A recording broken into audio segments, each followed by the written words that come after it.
Hi, and good evening, everyone. Thank you for joining us for another Liberty TV Live this evening. This is actually not one of the days that we're typically on, but we have some interesting breaking news that we wanted to bring to your attention and actually to get some questions answered about really what is going on with surrounding the financials of the Prime Minister.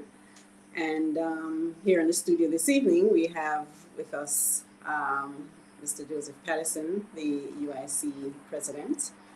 And he has a perspective from the perspective of being an accountant and understanding a little bit of how funds flow, and can kind of open up our eyes a little bit to what exactly is going on and what are the implications. Also in the studio is Carrie Walker. She's also a member of the UIC. Welcome, both of you. And I'm going to just kind of jump into it, Mr. Patterson. Actually, I wanted to, let me give Carrie an opportunity to introduce herself a little bit more appropriately, and then we can jump into that. So go ahead, Carrie Ann.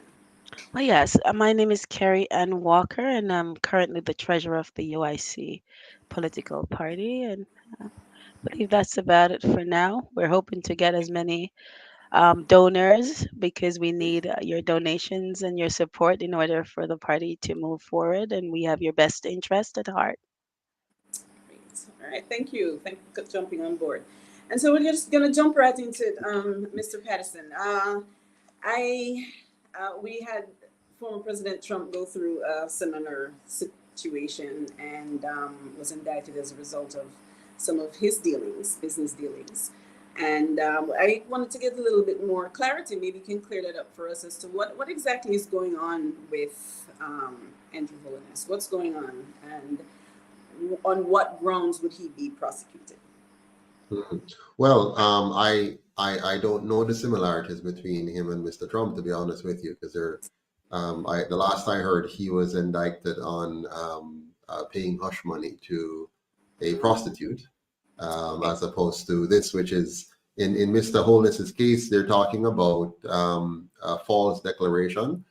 Every MP has to make a declaration of their assets every year to identify, what assets they have, and to explain any change in their net worth position, which is very good. That's a very good policy to assess how did a politician come by the wealth that he or she has in between years. So let's say you were elected in the Prime Minister's case in 2016, and then you file your statutory declaration or asset declarations the following year, and let's say your net worth has jumped by 50%, then the question is, how did that happen? Your income doesn't match up with that, your normal income. Maybe there's something we don't know about. So the Prime Minister or any MP gets a chance to list out, here are the assets I have, and here's how I came by them. And then the Integrity Commission can, say, good, we're happy. Or in the Prime Minister's case, no, we're not happy. We have some more questions for you, and we want to understand that. So to kick things off, I'm going to share with us a video where I think the one of the news media identified the issues and explained them for us a bit. Then we can dig into what does this mean for us as Jamaicans, and how do we assess the Prime Minister.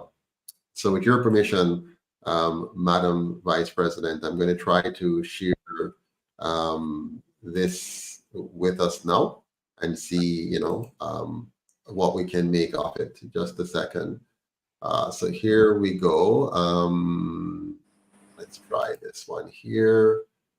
Here we go. Good. I hope you can all see that. Let's listen in. Yeah.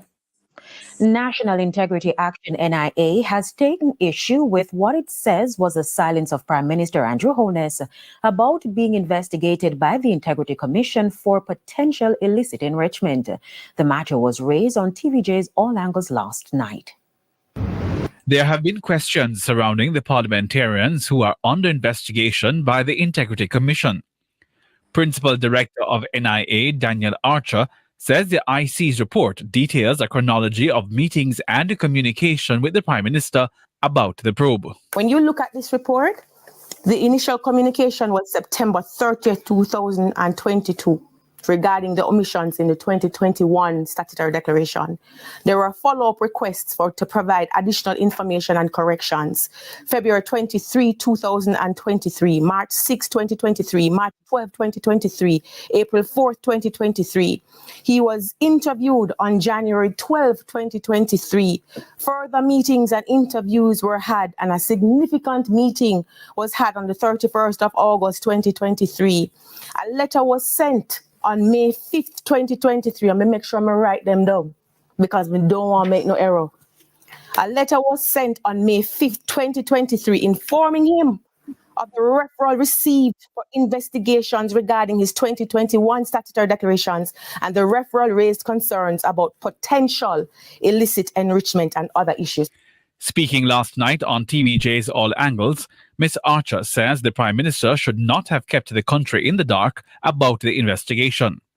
Even if we're not concerned about the veracity, the truth in these documents, I am concerned that my leader, Dr. Andrew Holness, did not tell me as a voter, as an individual, as a citizen, that he knew that he was being questioned.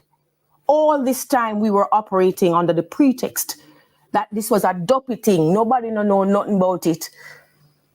No, when you look at this report, and this is when you want to ask for facts, if you don't think the money important, the honesty, the truth is important, because you made me feel that nothing ever goes so.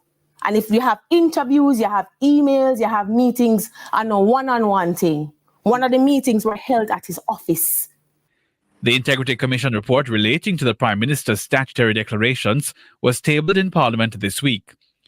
Dr. Holness told the House that his personal financial affairs from 2018 to 2023 were examined, including associate private third-party businesses and transactions, but only his 2021 declaration was submitted for investigation.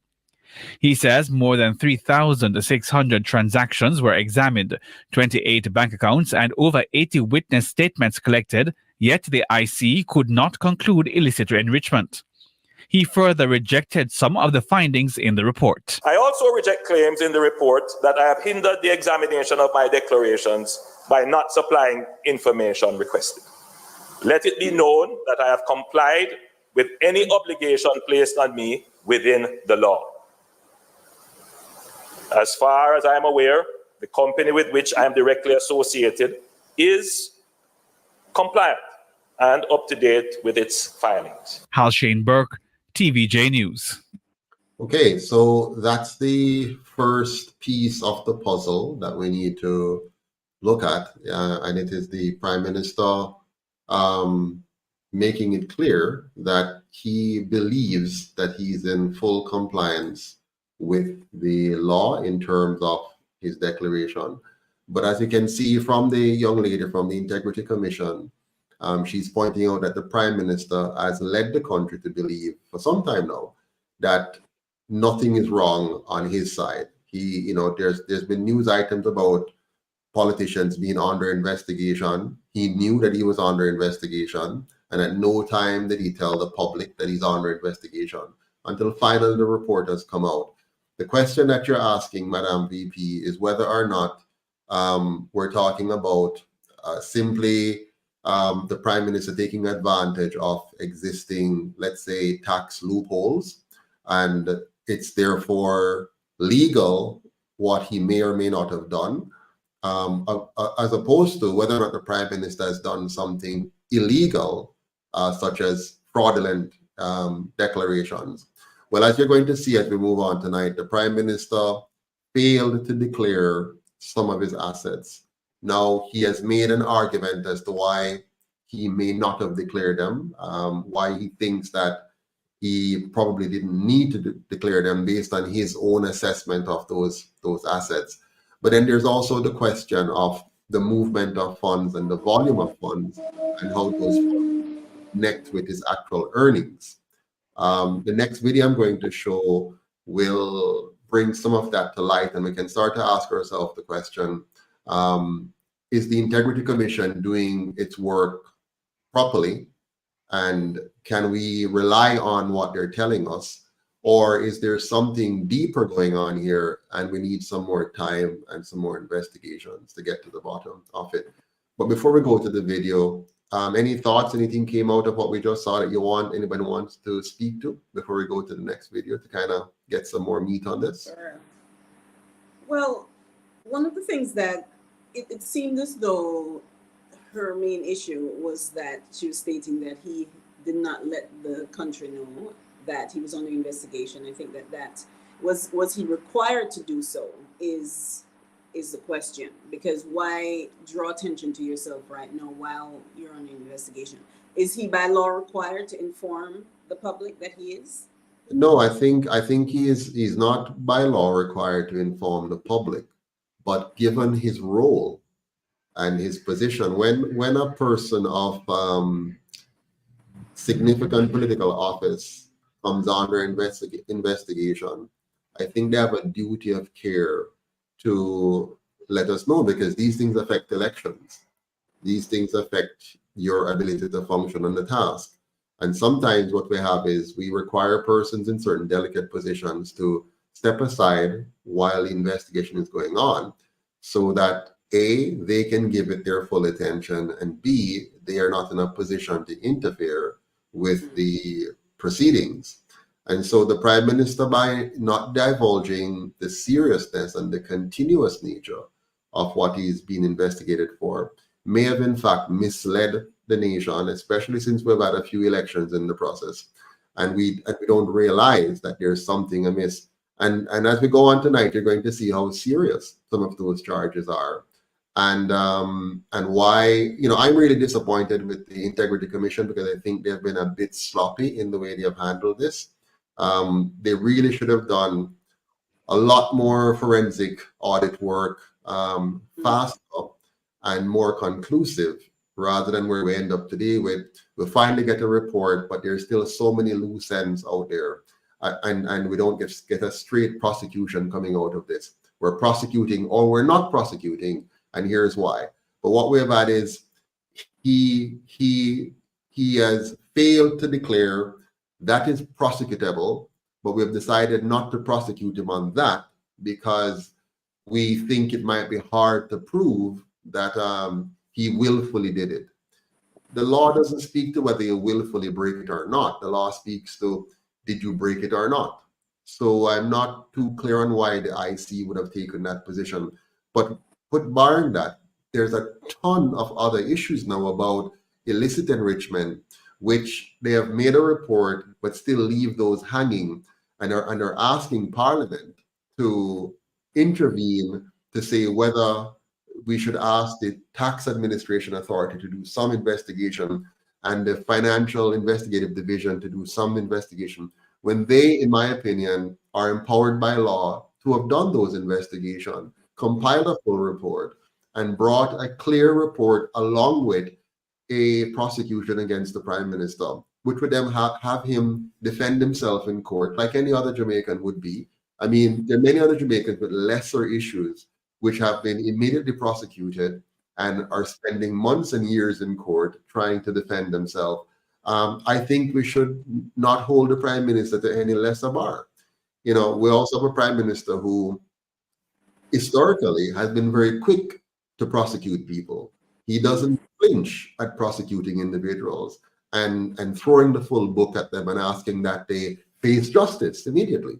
So I think, the Prime Minister should be held to his account as well. The same way he likes to prosecute other Jamaicans, let him be prosecuted, because so far it is clear that he has in fact at least broken one law, which is failure to declare all of your assets, even if it was accidental. Let's plead that in court and have that work its way out in the court.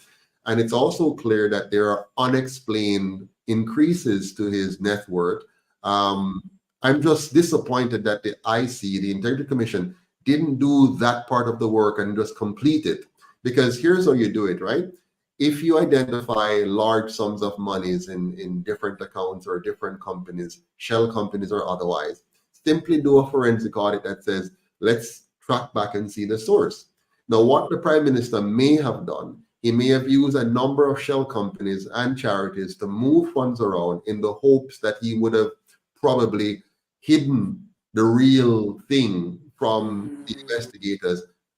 Apparently, he's very sloppy and doesn't have the competencies that would be required to do that. I understand his wife is a chartered accountant. That's what I was told. And that she's a big investor. And we told that their wealth was gained by mostly her great investment skills. So what I would have expected to see from the Integrity Commission is a full network, a map that shows, okay, here are the companies that they have. Here are the revenues generated by those companies. Here are the sources of those revenues, sale of something, a product or a service. We have checked customers and invoices, and it matches with, a sample size that makes sense. But instead, what we're hearing is that even the tax returns may be fraudulent, meaning he has filed nil tax returns. So the tax returns are nil, meaning no revenues, no expenses. But on closer examination, they're seeing where there were revenues, dividend income, interest income. And then a question about the nil, because there are, as I mentioned, I had did a post of a TikTok today where when you have, there are little loopholes that business people use to shelter their funds, and it may not seem like it's legal, but it is legal, and these were some of the arguments that Donald Trump was making as well, with to protect and shelter funds. If in fact that is the case, then he didn't do anything legally wrong. Is there some ethical issue at some point that, I think that would be where the greatest concern would be, where he knowingly did things that would enrich himself and try to cover. Well, what we're talking about here is what I'm hearing so far. So you go back to the tax return issue. It's very simple. You can have a tax return which shows that you have no taxes owing, or you have a small amount of taxes owing, or that your tax rate is smaller than your secretary. That's not the issue here. The issue here has to do with what I'm hearing so far is the filing of a return that says nil, no revenues, no expenses, simple nil.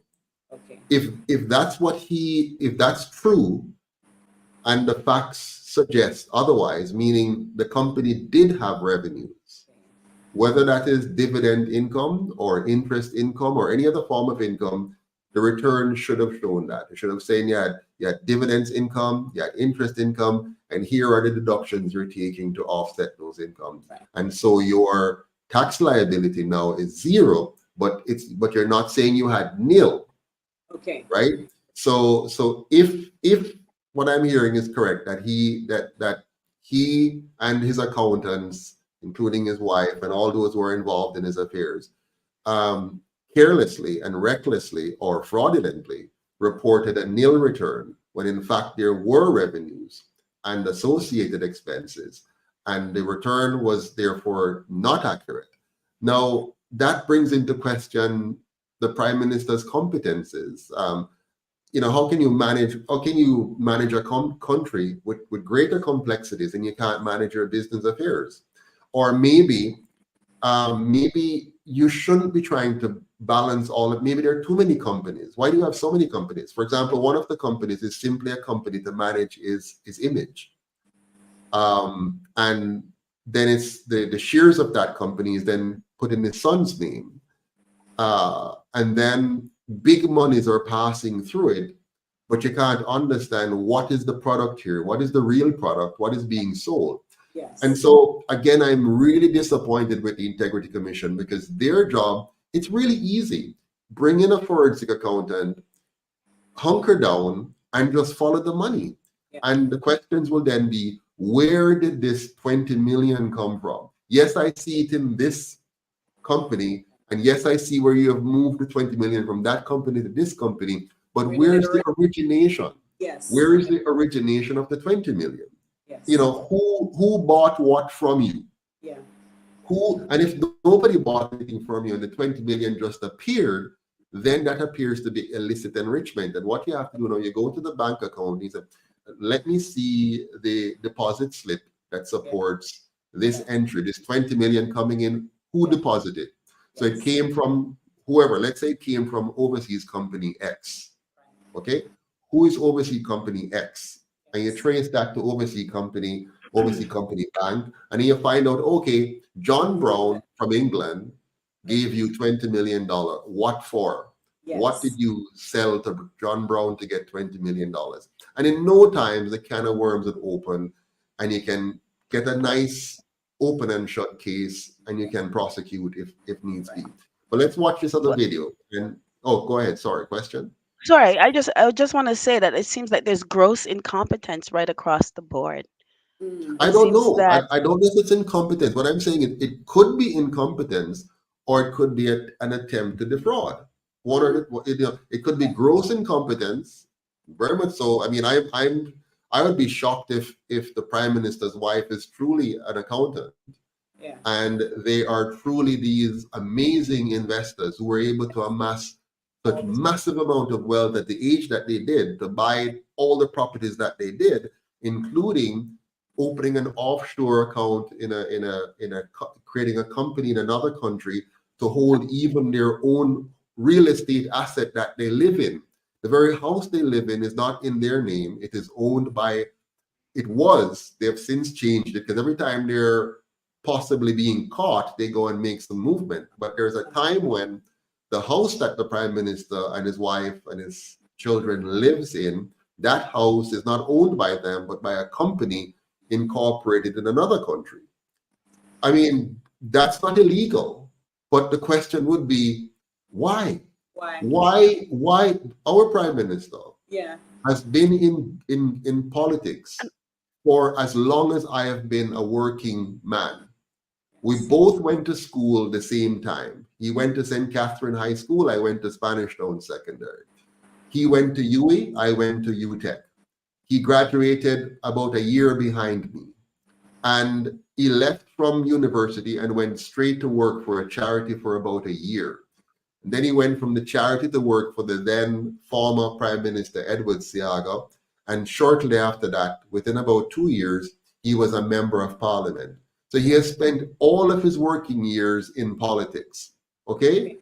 Very close to the seats of power in the connection. Now, follow me carefully here. Where did you earn all of that money? The ordinary person at his age doesn't amass that amount of wealth in this country, maybe in another country, but Jamaica just doesn't happen. But he has amassed a lot of wealth. The argument that we heard is that his wife is an accountant and she is an investor, a real estate investor, and she did very well. No problem. That's good. You know, some people do very well. That's okay. We have no problem with that. However, being a lawmaker, a member of our legislature, why does he see it fit to incorporate companies overseas? He has spent all his life here in Jamaica. Why overseas? And why even have your very house that you live in being owned by that company overseas? I know he has changed it since 18 Degrees North, an investigative journalist firm, has done some great work and bring a lot of it to light. He has since made adjustments accordingly. But we're here today because clearly the incompetence, in my opinion, might very well be the incompetence at fraud. You know, not because I'm shocked that the Prime Minister and his wife would allow themselves to be so easily exposed with these kind of very simple things. For example, you have your name in other people's bank accounts, your mother's bank account, your father's bank account. You know the laws of Jamaica. You're a lawmaker. You know the laws of this country. Why would you fail to disclose those accounts? And your law. You have been in government. If the average citizens don't know the law, you know it because you are a part of the lawmaking. So you know what a declaration is. You have been giving declarations years upon years now because you're not a newcomer to politics. You're not a new MP. So why would you mess up on your declarations and mislead or erroneously, unconsciously, fail to declare assets you should have declared? And That was Let's that take a was look. my question really. It was to kind of dig deep to see if there were just loopholes he was taking advantage of, or he was intentionally attempting to hide money. But we'll go ahead and look at the next video that you have. Sure. Let me see if I can find the next one for you here. Let's take a look here. 1 second. All right, here we go. And we continue to delve into the issues outlined in the Integrity Commission report. It pointed to a company named Green Emerald, which is associated with millions of dollars linked to the Prime Minister. Now, where did the money come from, and how are these companies funding their operations? The details from Andrea Chisholm. In Primetime News Tuesday, we told you about Positive Media Solutions Limited, a company linked to Prime Minister Dr. Andrew Holness and incorporated in October 2020. At the time, the company had 100 shares, 99 of which were held by Imperium, another company associated with Dr. Holness. In 2022, the share... Please note, by the way, that these activities are happening in the heights of COVID. So our Prime Minister, who was managing the affairs of our country, the delicate affairs to save lives and to save our livelihoods, was also quite busy doing his own business while shutting down many Jamaicans. I find that quite interesting, don't you? This is at the heights of COVID. This is where we're all very busy just trying to survive. Our jobs are on the line, our businesses are locked down, and the Prime Minister is issuing edicts left, right, and center while he's busy taking care of business. It seems quite amazing.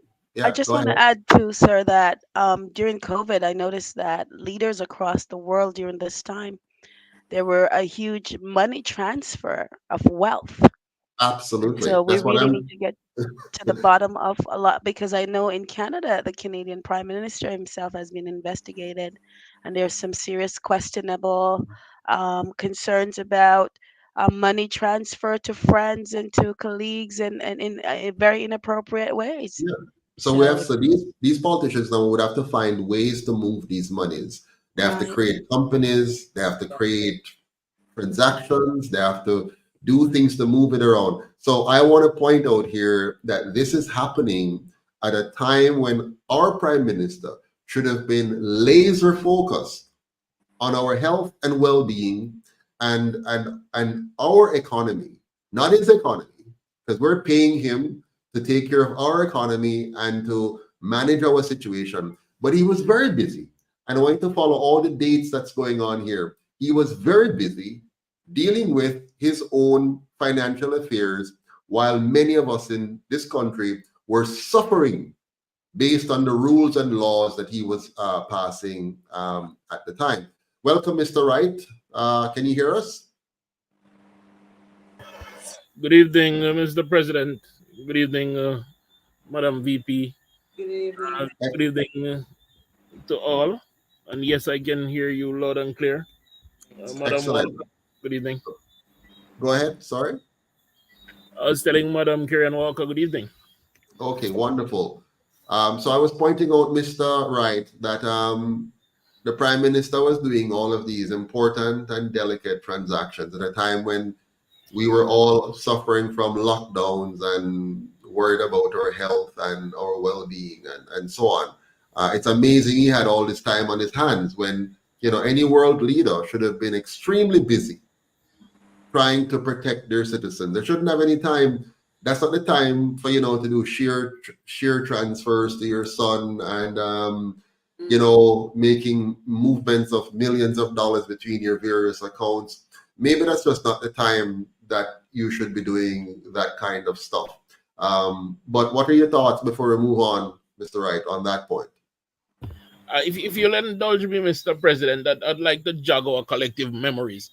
And the UIC has always been on the ball and watching what our leadership in this country does and pointing out the significant errors, especially in the way their finances are structured, to allow them to, if possible, and it is always very possible, to benefit from their positions. During the height of the pandemic, when the PM was questioned about these finances, he did, and I hope somebody can find this video. I was looking for it. He mentioned that the growth in his portfolio was due to FX trading. And you and I actually took issue with that. Yes. We actually at that time said that if the Prime Minister is trading FX in a country like ours, with a currency so vulnerable, he's hedging his bet against our local dollar. And is one of the reasons why our economy is doing so poorly. At the same time, his Canadian counterpart also posited that as his reason for the unexplained growth in his wealth and the mega yacht he was sailing around the world in. And Madam Walker can correct me on that if I'm wrong. It takes me to today, where we are now learning that over what seemed to be a 3-year period, these questions remained about our Prime Minister and how he handles his finances. And there's a lot of talk right now and a lot of persons giving excuses, reasons, and justification.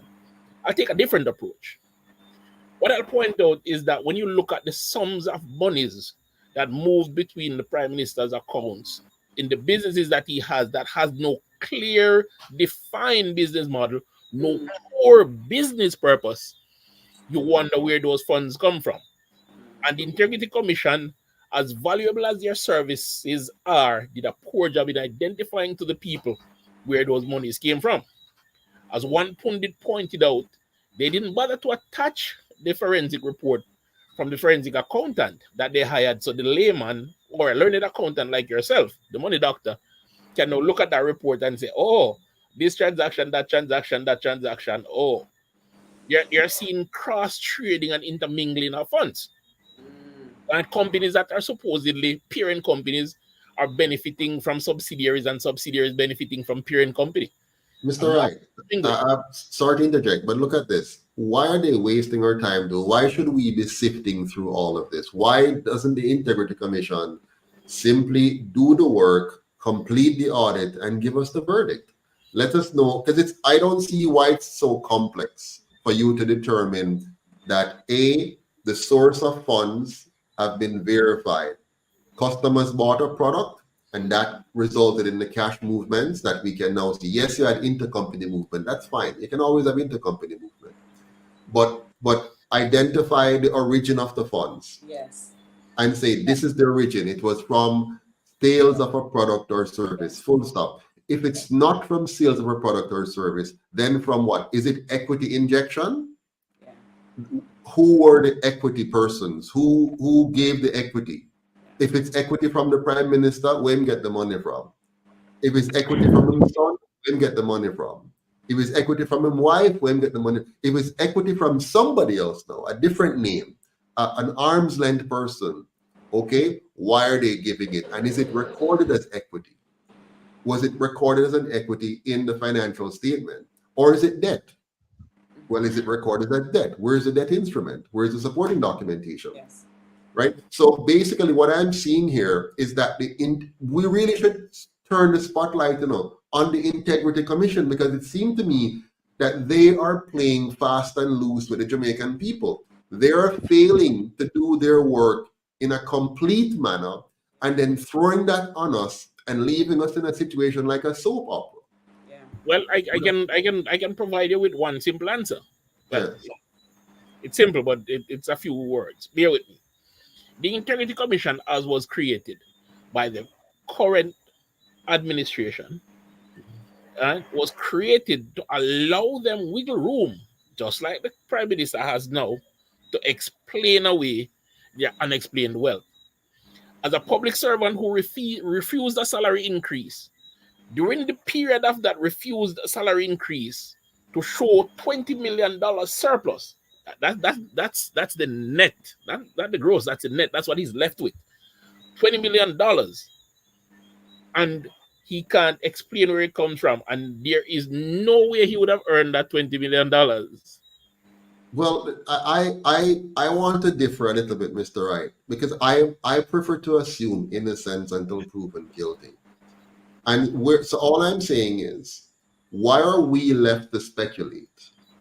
Why doesn't the IC just simply complete it's why give a report that's incomplete? So are you Yeah. are you wondering if the work of the Integrity Committee is actually authentic? Are they actually trying to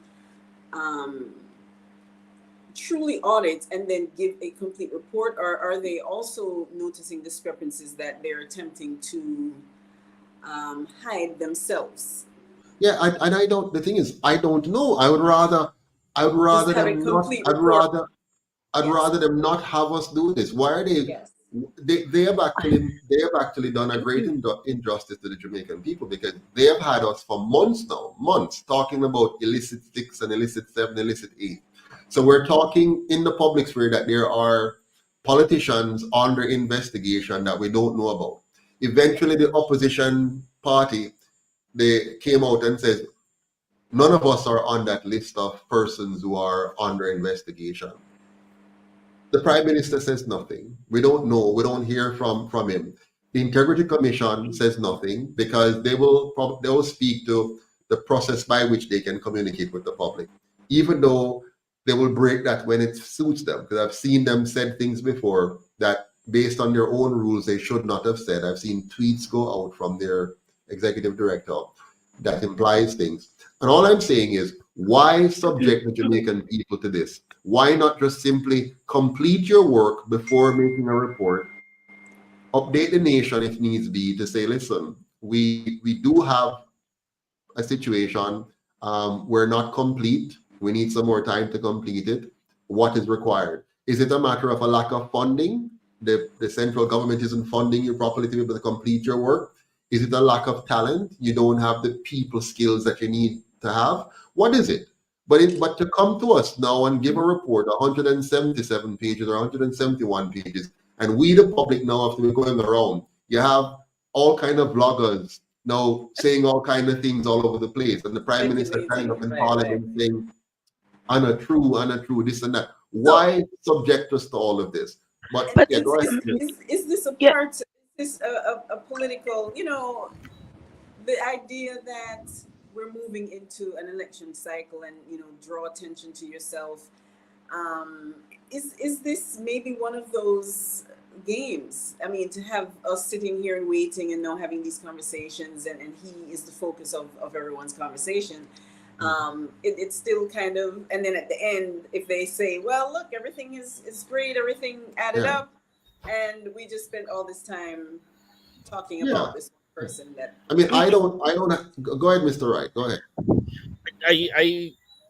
It is a game, and it may or may not be related to the election cycle, but it is a game.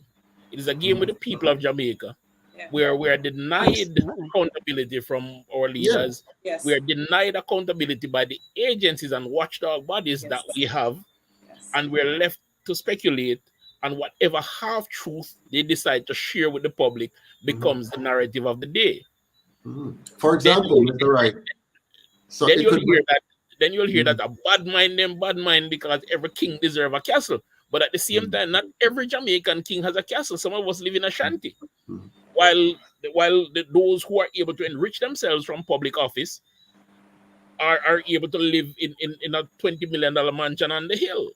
But for this particular, if I may interrupt, Mr. President. Yeah.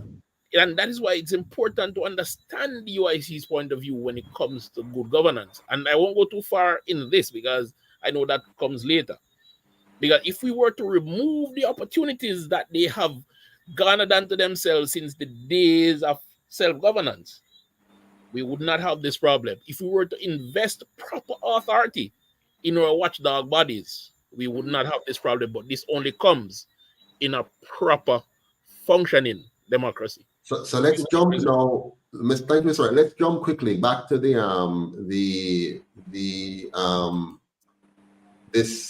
item here. I want to hear this, and when you hear this, it will provide some more context for all of us. Keep going. Were given to Andrew Matthew Holness, the son of the Prime Minister. So what is Positive Media and what does the company do? According to the Integrity Commission report, it manages the intellectual property of the Prime Minister's digital domain, such as social media accounts. Positive Media rents media equipment, plans and manages events, and provides social media management and communication for clients. Such clients include the Positive Jamaica Foundation, also operated by the Prime Minister, West Central Don't St. miss that. So the clients include Positive Jamaica Foundation, also operated by the Prime Minister, West Central St. Andrew Trust, Jamaica Labour Party. So this is a joke. But anyways, let's continue. Let's continue with this. Andrew Trust, which bears the name of the Prime Minister's constituency, the Jamaica Labour Party, and another company called Green Emerald Trading. Despite having those clients, the Integrity Commission said Positive Media filed a nil tax return for 2021 and 2022. That means the entity did not declare any income or expenses for the years stated. However, the management account statement of Positive Media indicated the company earned over $20 million for the year ending 2021. Pause. You can easily miss what is being said here. And I don't want you to miss what is being said here. Oh, I didn't miss it. So the company was created in 2020. Remember, 2020, in the height of COVID. The company then said it had nil returns in 2021 and 2022, meaning no income, no expenses. But the management accounts, these are the accounts now that is not prepared for tax purposes. It's prepared for looking at what's really happening in the company fully, clearly. They had $20 million in earnings. And who will they earn this from? Look at the client list again. The client list are all entities that the Prime Minister controls in some way or another, including the Jamaica Labour Party. Now, this means the Jamaica Labour Party may also be a part of this mix and should be investigated. The Jamaica Labour Party may, in fact, be involved in money laundering. Yes. Yes. Yes. Which means passing money through to the JLP, it does. You know, I've always told you, I've always said this, and people sometimes cringe when I say it. Remember, the two colonial parties are known criminal gangs in this country. We don't like to say this. It's not something anybody wants to say, but it's a reality. And we have historical facts that these two parties have engaged in very, very serious criminal activities in their pursuit of power to gain it and to keep it.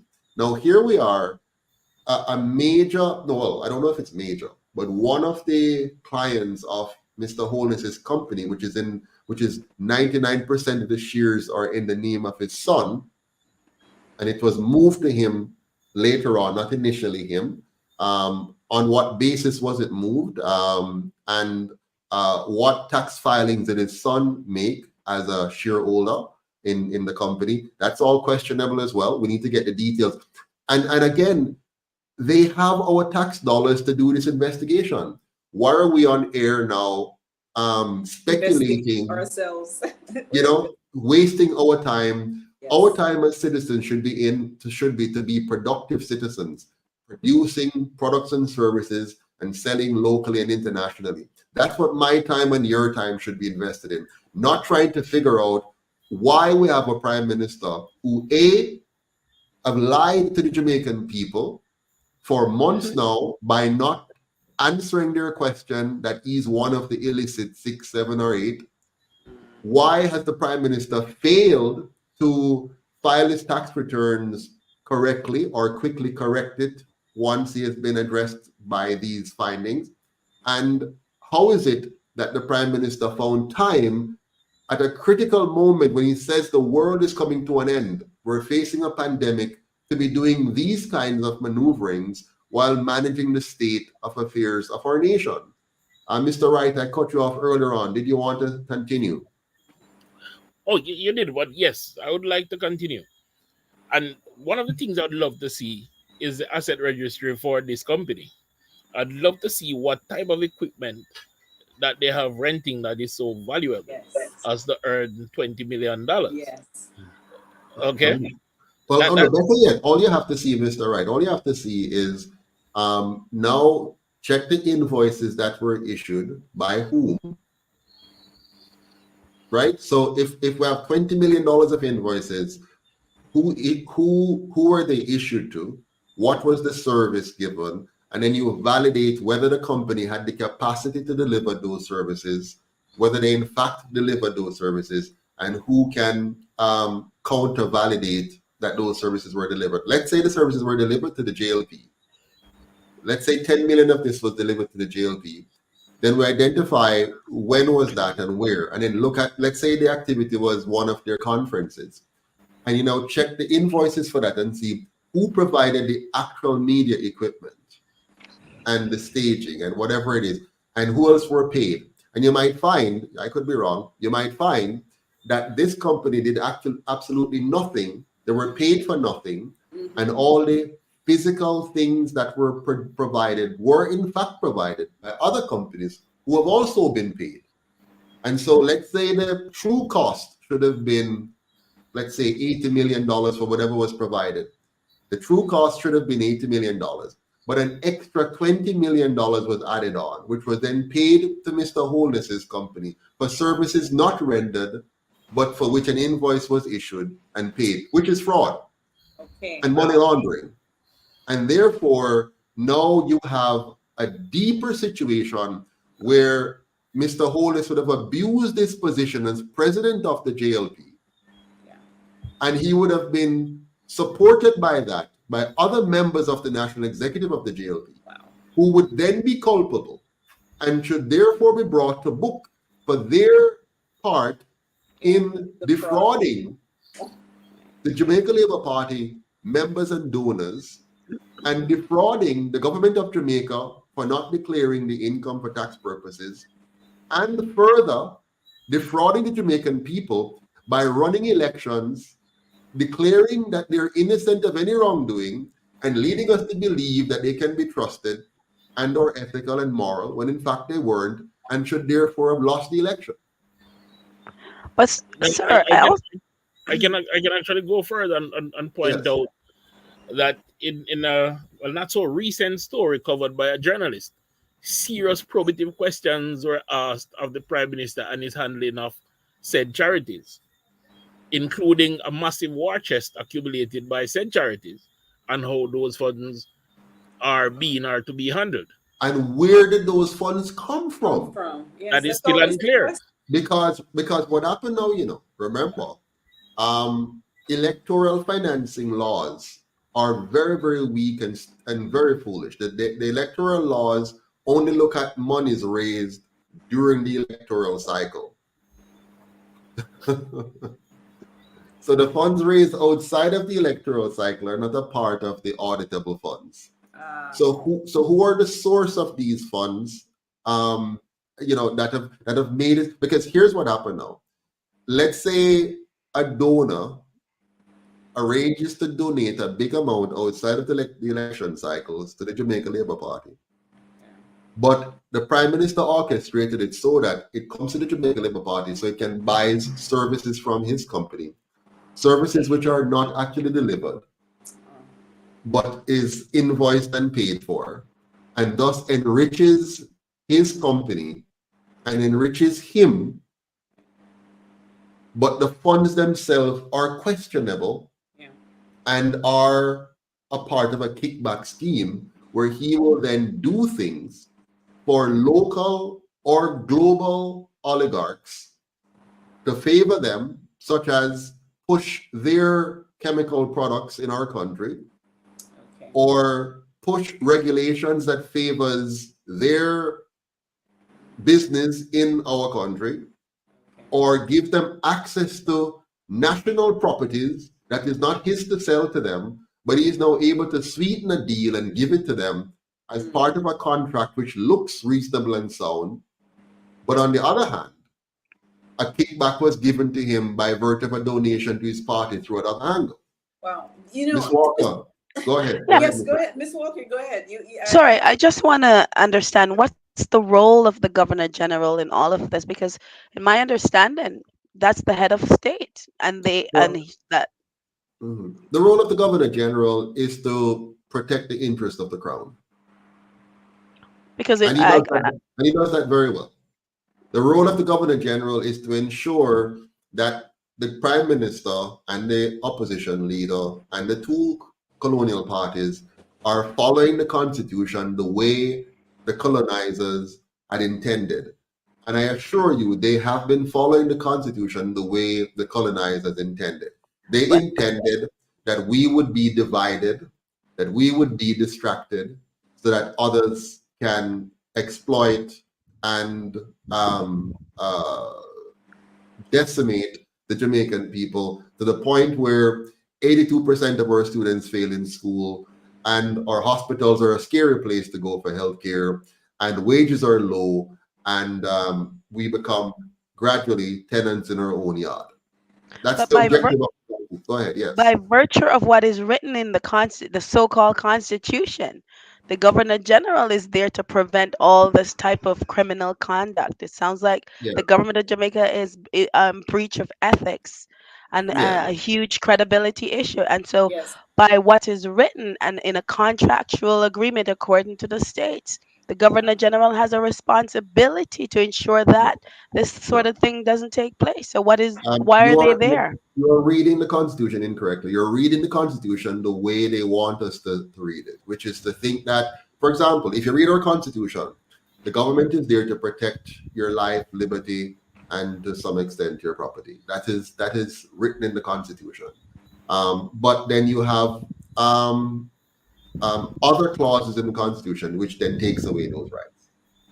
So the Constitution is fraudulent. So it says you have these rights, but then we can take them away, which they did during the last pandemic. So the Governor General, his true purpose, if you were to look at the true history of the Constitution, the Governor General's true purpose is to preserve the crown as part of Jamaica's governing model and to protect the interest of the crown. And he has done that. Go ahead, Ms. Francis. So where are we now? Because if we have an ethics issue with the people who we entrust with managing our government, and it appears that they have been enriching themselves at the expense of the Jamaican people, what now?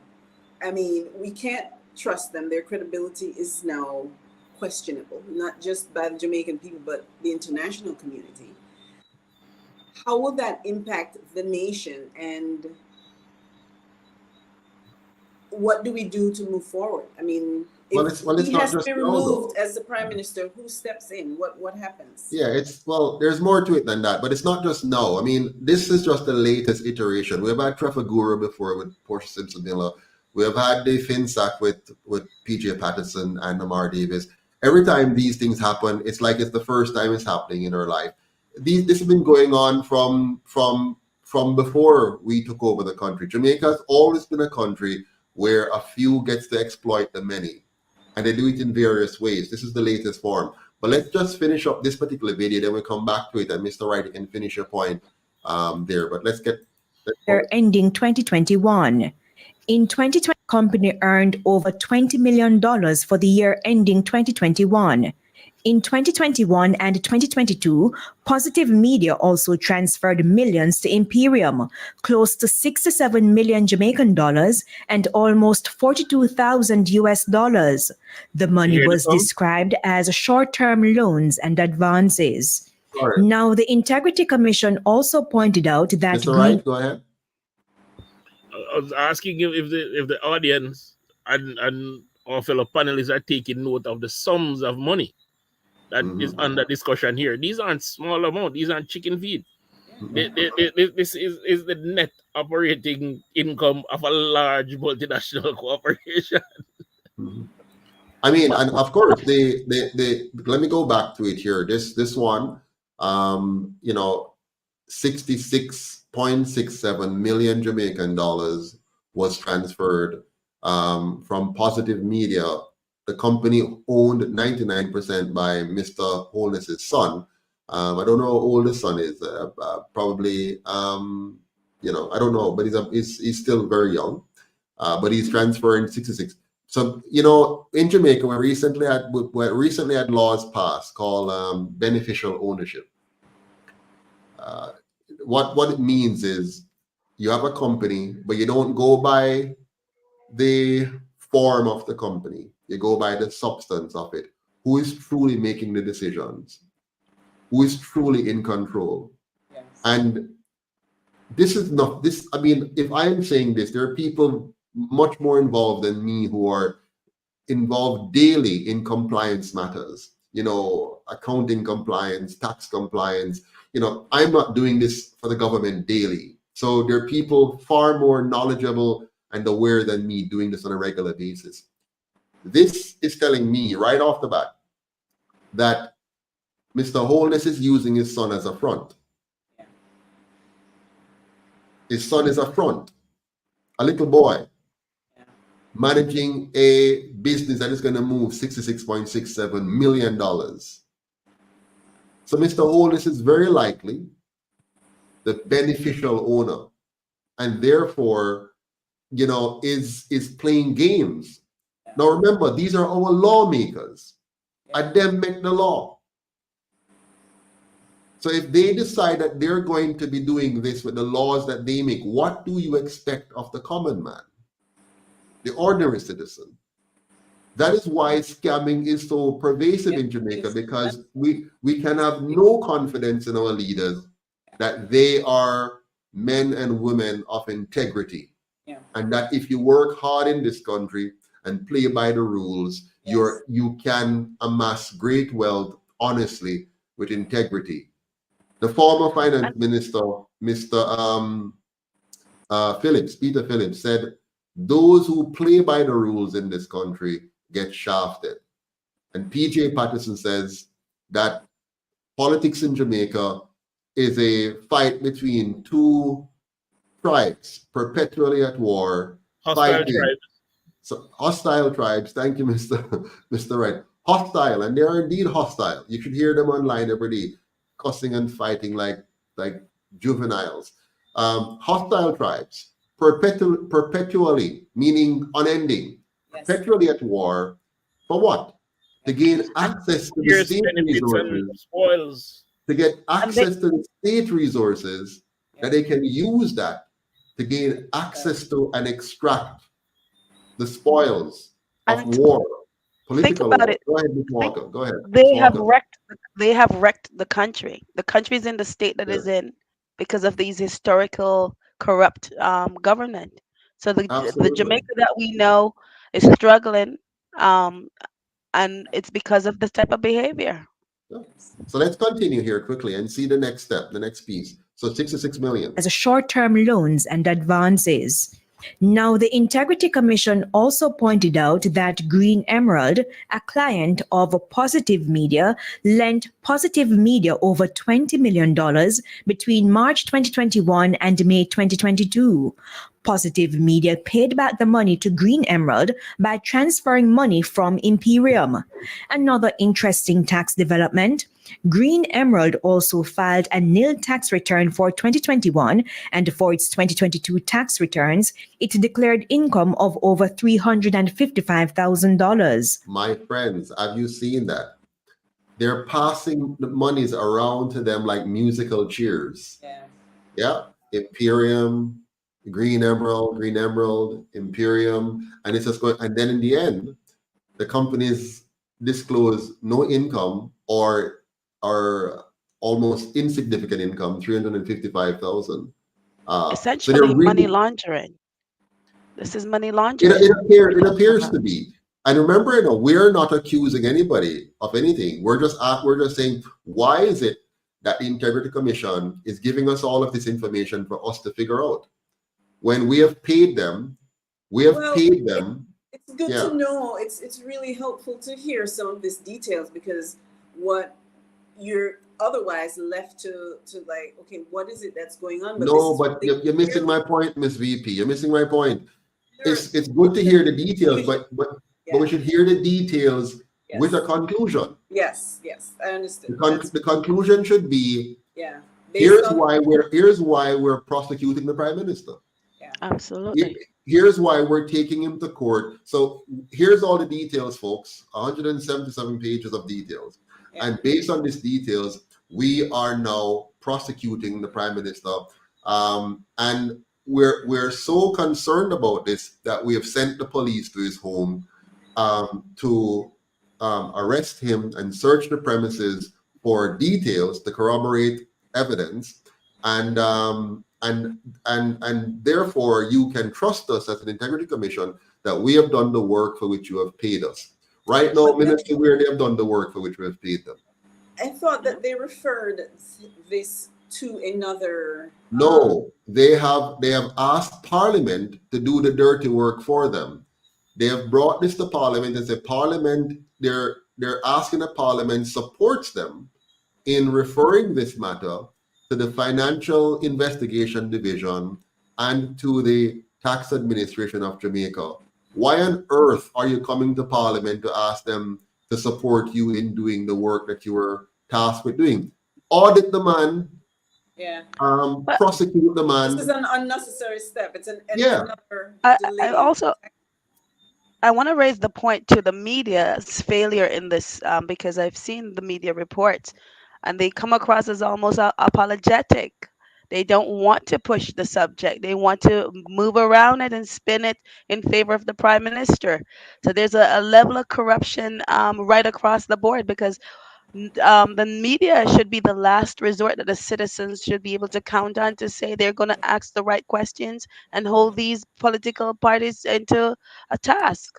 So absolutely, Mr. Wright, your thoughts?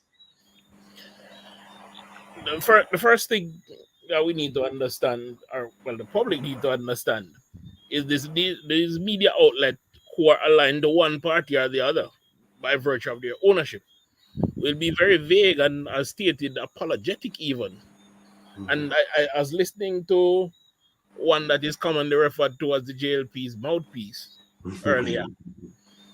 And there was a huge defense being put on by the quote-unquote moderators of the situation. Let me be clear. This level of disregard, let us not even focus on the lack of clarity around the source of funds. Let's focus on the fact that the leader of a country that is so impoverished that our teachers are fleeing the country, that people can't get proper health care at the public health care facilities, where we have 40 students to a class in secondary school, where we don't have a clear pathway for students from elementary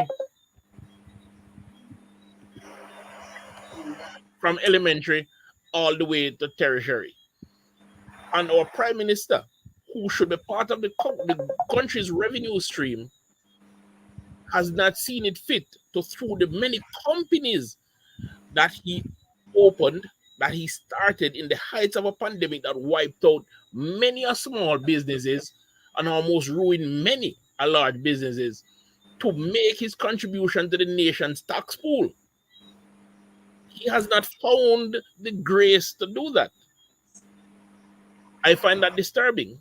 And it is those monies that operate the country, and that is why I love the UIC's tax plan. Yeah, I mean, with the UIC tax plan, you don't have any so-called loopholes. Yeah, you don't have any loopholes. Everybody pays a flat tax of 10%. But to your point, Mr. Wright, some would say, and I've seen this, he has done nothing wrong. Meaning, if it was simply a matter of he has applied the tax laws to the best of his abilities legally to avoid paying more taxes than he needs to pay, then that's fine. You might be able to make a case, as you've just made, Mr. Wright, that it's unconscionable that he would seek to withhold paying taxes to the people, but it would not have been illegal. Yes. And I wouldn't even say it's not even unethical. It's not unethical for you to make sure that you comply with the law in such a way that it does not reduce you to poverty or reduce your income unnecessarily. The problem that I'm having with all of this is that it would appear as though the Prime Minister is doing everything possible to not only avoid taxes, but to avoid the clarity around his source of income.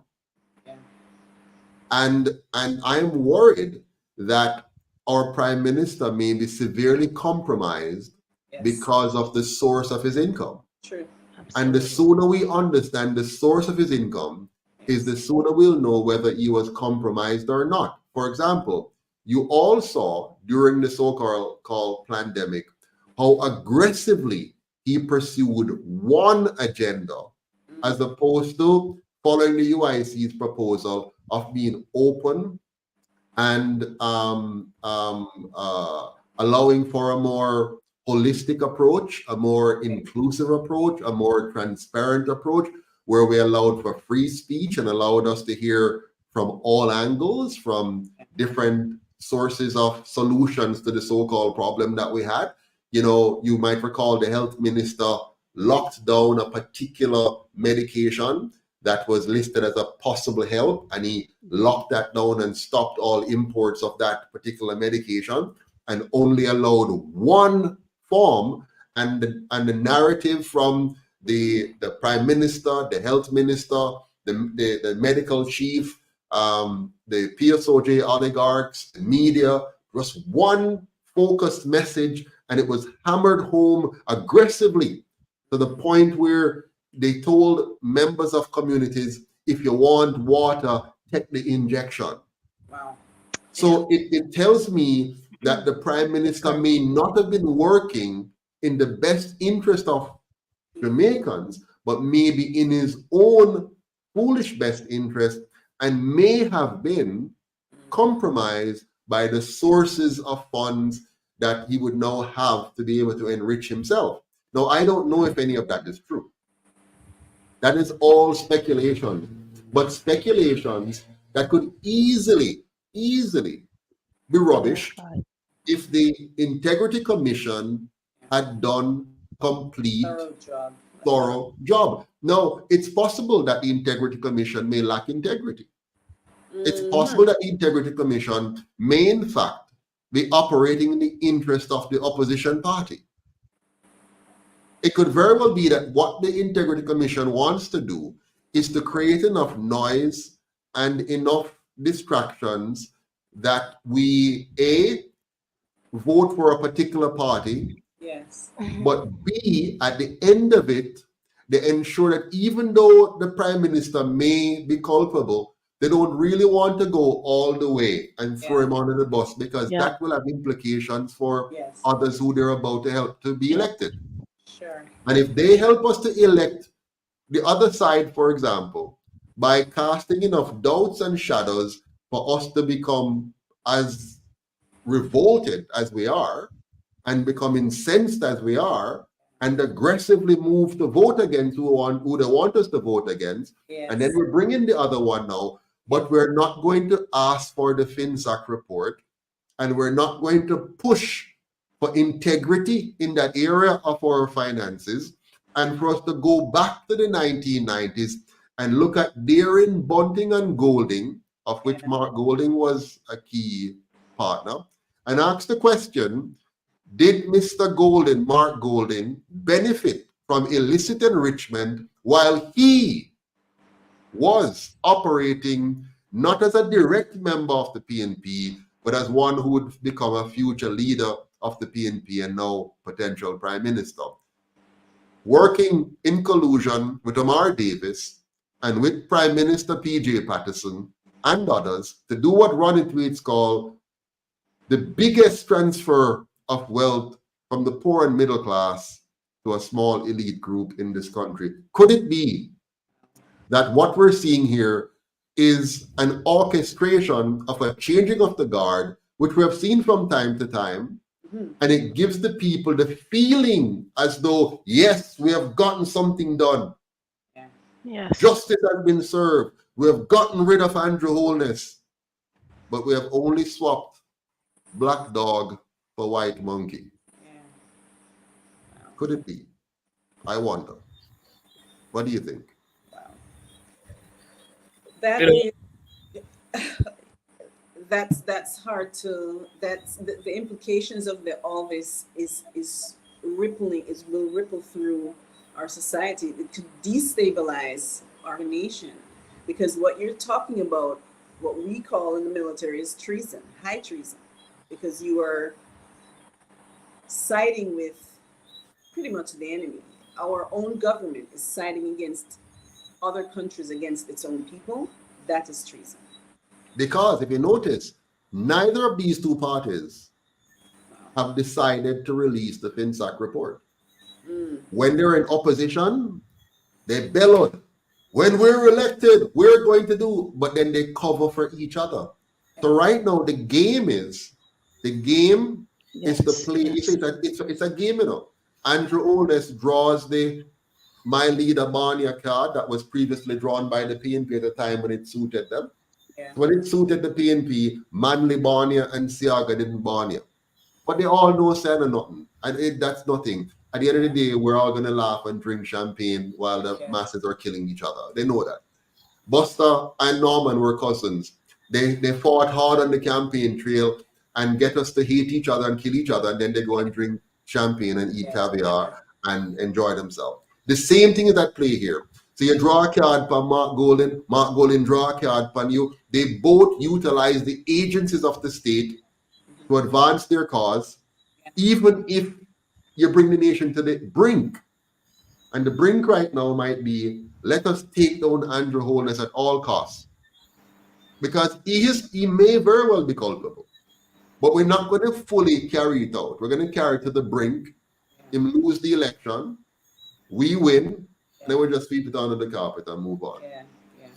The people would not have been vindicated. The people would not have heard the truth, learned the truth, the whole truth, and nothing but the truth, because the truth about what may be going on with Andrew Holness may very well also be the truth for PJ Patterson, for Bruce Golden, for Mark Golden, for Portia Simpson, for you name it.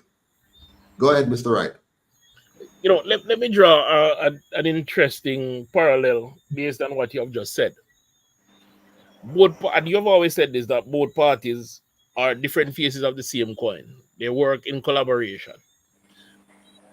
In Northeast St. Anne, where Brother Chase Neal is representing the people, and I hope the people vote for that young man. He's well-meaning, he's super intelligent, and he's focused on just and fair governance. The PNP has decided that because the JLP held that seat, they're going to give them a free pass to retain that seat. Right? Doesn't that sound like they're working in collusion with the other party? There must have been a discussion to say, okay, we won't nominate anybody to challenge your guy, so you can keep that seat, okay? And you do the same for us in our constituency, okay? There must have been that discussion.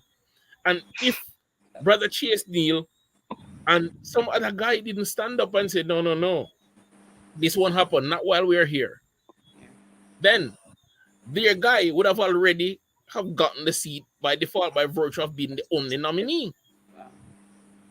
And with a smile on his face, the Prime Minister said there are others to come. Confidently.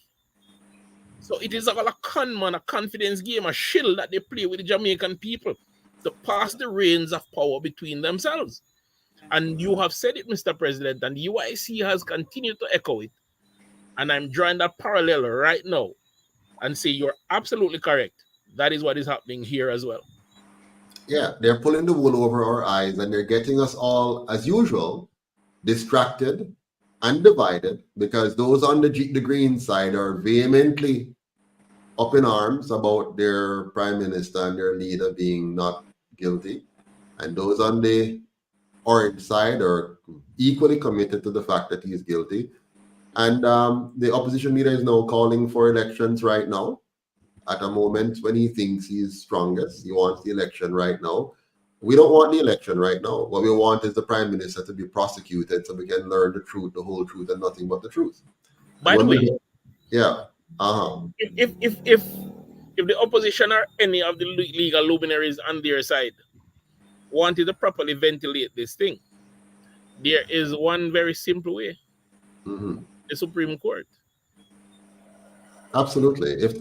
I mean, and again, the question is why are they putting us through this?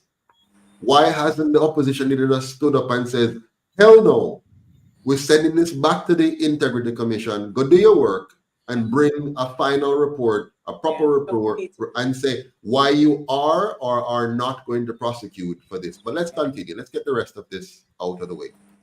Based on its preliminary assessment, the Integrity Commission says the tax returns filed by Green Emerald do not demonstrate that the company has sufficient income to provide over $20 million in loans at the time.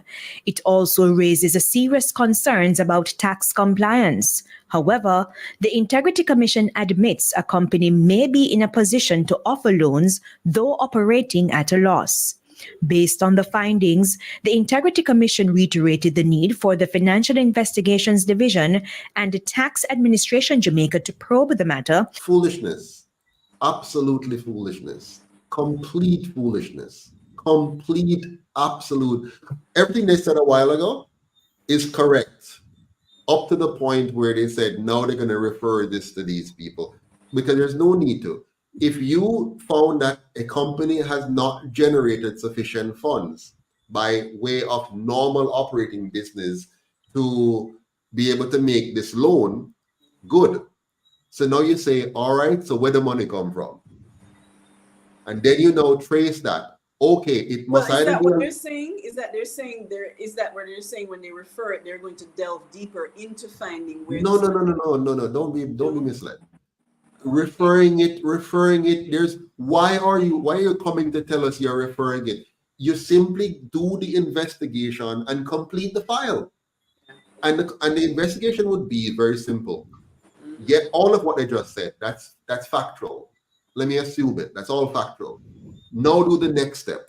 If these are the facts at this point in time, the next step now is to say, okay, so where you get the money from? Yeah. And then you trace that, and it's going to show you that, okay, the money either came from three sources, either sales, which we talked about earlier on, or a loan. So who gave the loan? Where is the loan credentials, the loan detail to say, we're giving you a loan for this purpose. Here's the term of the loan. Here's the interest rate. Here's whatever. Fine. Let's say there's no sales and no loans to provide that level of money. No problem. The third must be equity. Who is the equity injector? Who put the equity in? Is it Little Matthew, who owned 99% of the shares? Where did it get it from? So they're really wasting more time here. Yes, Miss Walker. Can the UIC through its access to information do its own investigation, or because it's so convoluted? No, we can't. We can't. We don't know. And furthermore, we don't have the resources. If we even could, we don't have the resources, and they know that. They know that 99% of Jamaica is poor. The people now have the resources to go drag them through court and fight with them. The only time we get court cases when the PNP sees it fit, because them can get the resources to play the game. To for example, the PNP found money to go to court for NIDS. The same NIDS that if they were the government of the day, they would have passed the same exact law, taking away our rights. But because they were the opposition of the day, they could play the game and go to court and shut down Andrew for the moment and force him to use other tactics to get the same end, which when they are elected, they will similarly continue with what he has put in place and will similarly deny us our rights. But today they're going to pretend like they care about our rights, and they're going to bring out Vibes Cartel, and they're going to bring out the fake Maroon leaders, L.A. Lewis and Chief Curry, and they're going to bring out all kind of foolishness and try to win over the Jamaican people and trick we once again like they have done for the last 80 years. And the dummies that we are, we're going to vote for them and think that better will come. Well, better never come when it was promised before, and no better will come of these parties. Mr. Wright, go ahead, sir. Mr. Wright, you wanted to say something. Thank you, Mr. President. I lost my train of thought for a moment because I was digesting what you were saying, which is so true. But let's look back at the court proceedings. If the PNP finds money to fight this thing or in any way intervene, it will be because they want the benefit. But as it pertains to the Access to Information Act and the UIC using it, the Access to Information Act is like any other piece of legislation in Jamaica, terribly subjective based on who it is being applied to or being applied by. We have used the Access to Information Act on many occasions, only to be stonewalled because there's no real penalty for them stonewalling us. They It's have an absolute joke. because Mr. Wright, Mr. Wright, just say it clearly, it's an absolute joke. This country and the laws that we have, they're absolute joke. If you as an ordinary citizen want to use the laws to your benefit, you have zero to no chance. Only those in privileged position who have the support of those on the inside gets anything that they want. So for example, if the PNP want access to information, they will get it like this from their own people on the inside, and they can circumvent and deal with the system. If the UIC go for the very same item and say access to information, they can take you on a loop for 50 years. Just like how they have not given us a bank account. The PNP have bank account in Jamaica, and they're a political party with known connections to criminals. The GLP have a bank account in this country with known connection to criminals, and the UIC with no known connection to criminals cannot get a bank account in this country. Up to now, from 2016 until now, we have been trying to get a commercial bank account, and we have no known historical connection with criminals, no known connection to money laundering. We have never paid off a gang leader. We have never had a president who had to resign from office because of connection with the underworlds in Tivoli Gardens, but we cannot get a bank account, but them have one.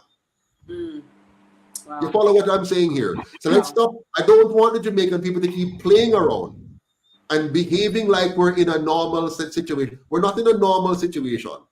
This country is fraudulent, with fraudulent leaders, misleading, misdirecting, distracting, and deceiving the Jamaican people left, right, and center. And people still go out and dip them finger in the ink and vote for these two corrupt entities that we call political parties. It's time for us to wake up and stop it.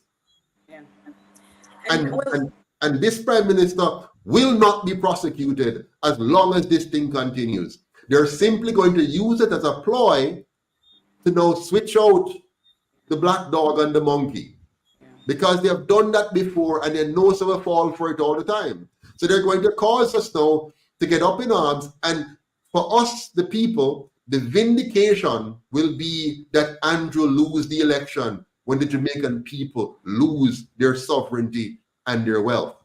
I am more concerned about us losing our sovereignty and our wealth than Andrew losing the election.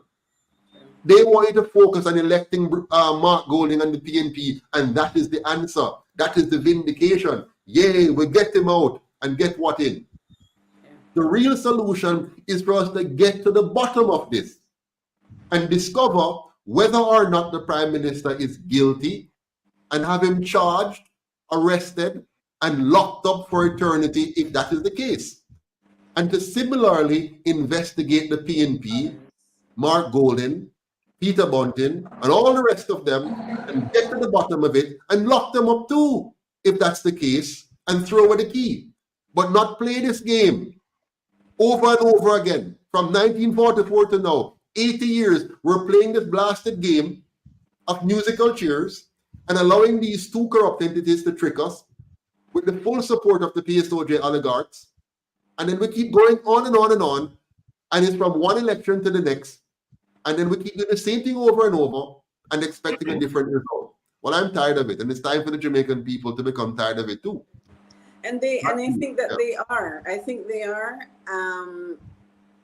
But as it is in the case of the U.S., when you have these political parties that are known, it's like what they call is a trauma bond. People are just, this is all they know, this is all they have, and so they need an option. And fortunately, the UIC is here because, other than that, we just go back to the same options that we've had in the past. Absolutely. Well, let's hear the rest of this thing and we move on from there. And to find out if the companies are operating within the law. highlighted the need for the Financial Investigations Division and the Tax Administration Jamaica to probe the matter and find out if the companies are operating within the law. That's because there are questions about the income-generating capacity of the companies based on the money identified in their accounts. Andrea Chisholm, TVJ News. All right, so we have come to the end of that little piece there. But I think by now, all of us on this panel, and we're biased because we're all from the UIC, but I think we have presented a fair and balanced position.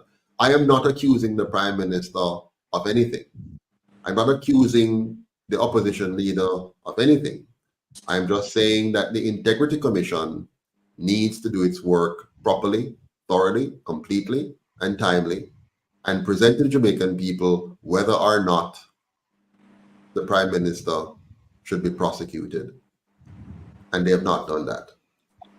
What I've noticed, however, go ahead, Madam VP. What if he does? It really is a sad state of affair. Yes. Go ahead, Madam VP. Mr. 1 Walker, second. Mhm. Go ahead. Madam VP, go ahead. I was saying that I lost my train of thought. Sorry. But at the end of the day, if he does get if he is found to be compromised, and there should be a move to prosecute, what are the next steps? How does the government? Oh, it's very simple. I mean, if the Integrity Commission does its work, then the Prime Minister, like any other Jamaican who is found to be in a situation like this, where they may have defrauded the government or defrauded the tax authority, whatever, you go to court. So charges would be laid by the Integrity Commission. While he's in office, or of course, while he's in office, he can still. No, he'll be charged, and obviously, if he's charged, it will be very difficult for him to remain as Prime Minister. He will have to resign if he's charged.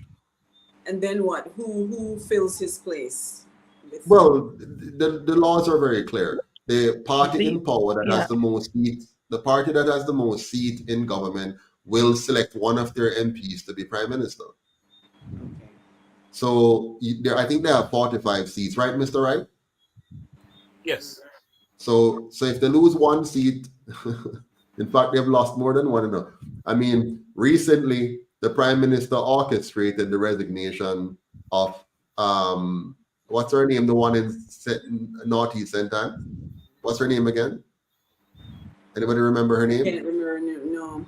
Okay, so he got her to resign because she's extremely unpopular. Marsha something or other. Marsha Smith, right, or something like that. Yes. He got her to resign because he wants to bring Matthew Samuda in, because he wants Samuda in to be a part of the solution with Nigel Clark going out. And so to suit his own objectives, he called a by-election the very next day after he arranged for Marsha to resign. In the meanwhile, the former Speaker of the House, who similarly was found to have been fraudulent in her asset declaration because she failed to disclose assets, he was forced to resign. Very same thing, not the same details. Sure. But she failed to declare some of her assets, and because of that, she was prosecuted by the IC, the Integrity Commission, and so she's now before the courts on that. So she was forced by the nature of that to resign her seat, which she has done. That seat has been now vacant for over a year, and the Prime Minister of Jamaica, who cares about the Jamaican people, do not see it fit to call a by-election for that seat because he's not ready for that yet. Okay. Wow. He has a purpose for Northeast Sentan. So because he has a purpose for that seat and he has a man for it, he has somebody that he has plans for, Matthew Samuda, he has now bent the rules to suit his situation. He's manipulating our election laws to suit his own objective, and so he's now calling immediately, within 24 hours, a by-election to fill that seat. While the people of South Trelawney have been without an MP and without a by-election for over a year. When it's the very same thing, right? So here's what I'm saying here now. There are a few things I've noticed in this. If you'll indulge me and you can help me, understand these. First of all, I think we should ask the question, where does the Prime Minister find the time to run the country while managing so many different businesses? And why has he failed to inform the country that he was under investigation since 2022 for possible illicit enrichment? This is a very key question for all Jamaicans to ask. Would you agree? Anybody? Very much so. Well, he's also insisting that he's just finding out, and he's reportedly suing the PNP tonight for saying otherwise. Oh, he says he's just finding out. Meaning, only when the request for clarification was submitted did he know. So when he answered the question several months back, he's reporting that he did not know. Okay, which is not true, because the integrity, the National Integrity, what are they calling it? NIA, National Integrity Action. Mm-hmm. They listed clearly a number of dates that was provided by the Integrity Commission of how many meetings they've met with him to look at this. But another point I want to raise here is, we were told that his wife is an accountant. Is that correct, Mr. Wright? That the Prime Minister's wife is an accountant. That's what we heard, right? That is the reporting, yes. But it appears that they failed to prepare and file accurate tax returns. Now, that's one of the skill sets of an accountant, to be able to file accurate tax returns. And they have also failed to submit accurate asset declaration. So it's two things here now. He has a wife who is an MP, who is currently the Speaker of the House, but it seems like they're too busy with something to be able to utilize their great skills to obey the laws of Jamaica, the laws that they are commissioned to enforce. What does this say then about their personal integrity as well as their managerial and financial competences? Help me out, somebody. They're compromised. They are compromised. Absolutely. They're compromised heavily. Is the PM's wife also under investigation? And did they falsify their company tax returns filed with the TAJ? And did they falsify their financial declarations too? How would this information have impacted the previous elections that we have had with them at the head of their parties? We haven't heard anything yet about the wife, right? Is there an investigation for her? Because I'm sure their assets are in various ways tied. So how come we haven't heard her name yet? No, what I can say is that the additional members, of this nefarious illicit 8 or whatever the name they're called has not been mentioned. However, there is a fake report in one of the major publications here that sought to distract the people as to who these persons are.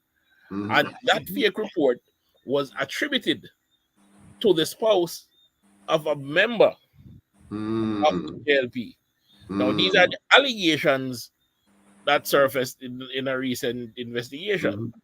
So in summary, we don't know who the illicit 8 or 7 or 8 are, but so far a few hammers have dropped. We know of the former Speaker of the House from South Trelawney. She has had to resign. We now know of the Prime Minister himself, but we also know that the Prime Minister is working in concert with his wife. And it's very possible, I don't know, it's very possible that we might hear later on, as the pressure builds up to push for an election, we might learn soon from the IC that she's also under investigation. We shall see. No. What is the Yes. PNP, the opposition party, doing about all this? Well, you've seen them in the news. They're clamoring for resignations and for elections. And they're talking just like us, except that they're not giving you the context we're providing. They're up in arms like everybody else. And they have, in my opinion, they have no credibility. I take no stock in what the PNP and Mark Golding have to say, because they remain culpable in defrauding the Jamaican people of billions of dollars, for which we have not yet had a full investigation and a report and a prosecution. And they call it FINSAC. Now, moving on, we know there's a fact, we've seen this tonight, the fact that they reported no income or expenses, but at the same time, they had interest and dividend income. This suggests tax fraud, Mr. Wright. Because if you are reporting interest, those Yeah. interests are considered earnings. Of course.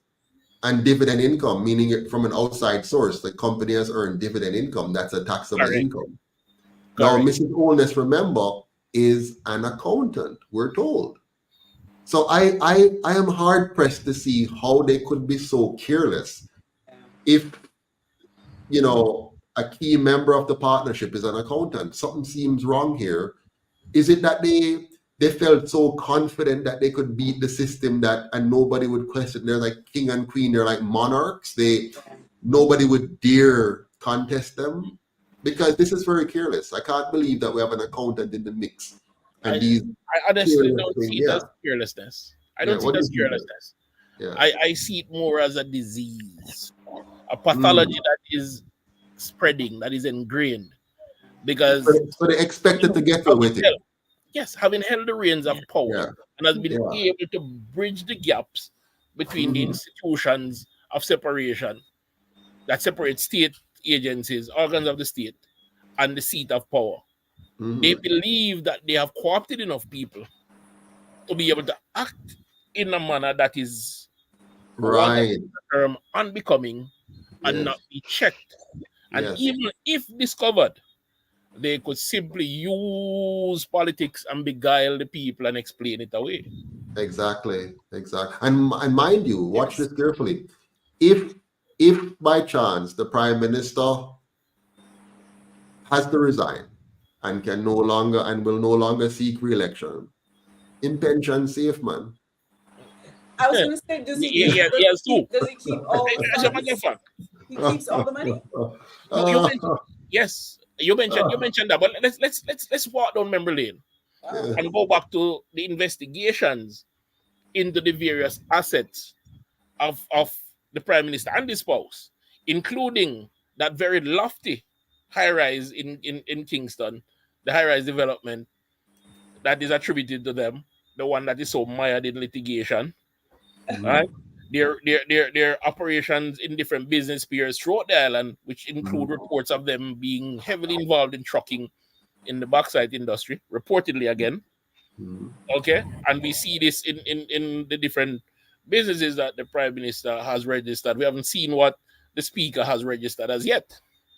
Okay, yes, we need to understand that there's a long history between registered businesses and charity of commingling of funds and movement of assets and incomes to create a very fuzzy picture of what is real. And there to this day remains no clear answer as to how these assets have come into these lifelong civil servants' possession.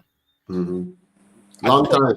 $20 billion bank account balance and assets valued what could now be in the billions based on what we're seeing. How does a lifelong civil servant in an impoverished so-called third world country like Jamaica amass that wealth when captains of industries don't?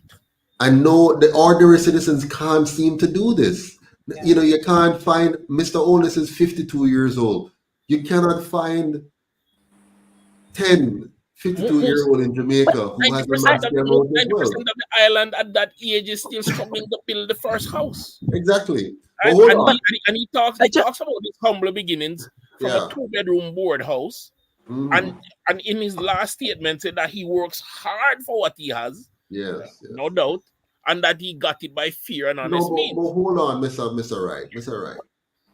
If he works hard for what he has no time to be prime minister. He has been prime minister now for 8 years.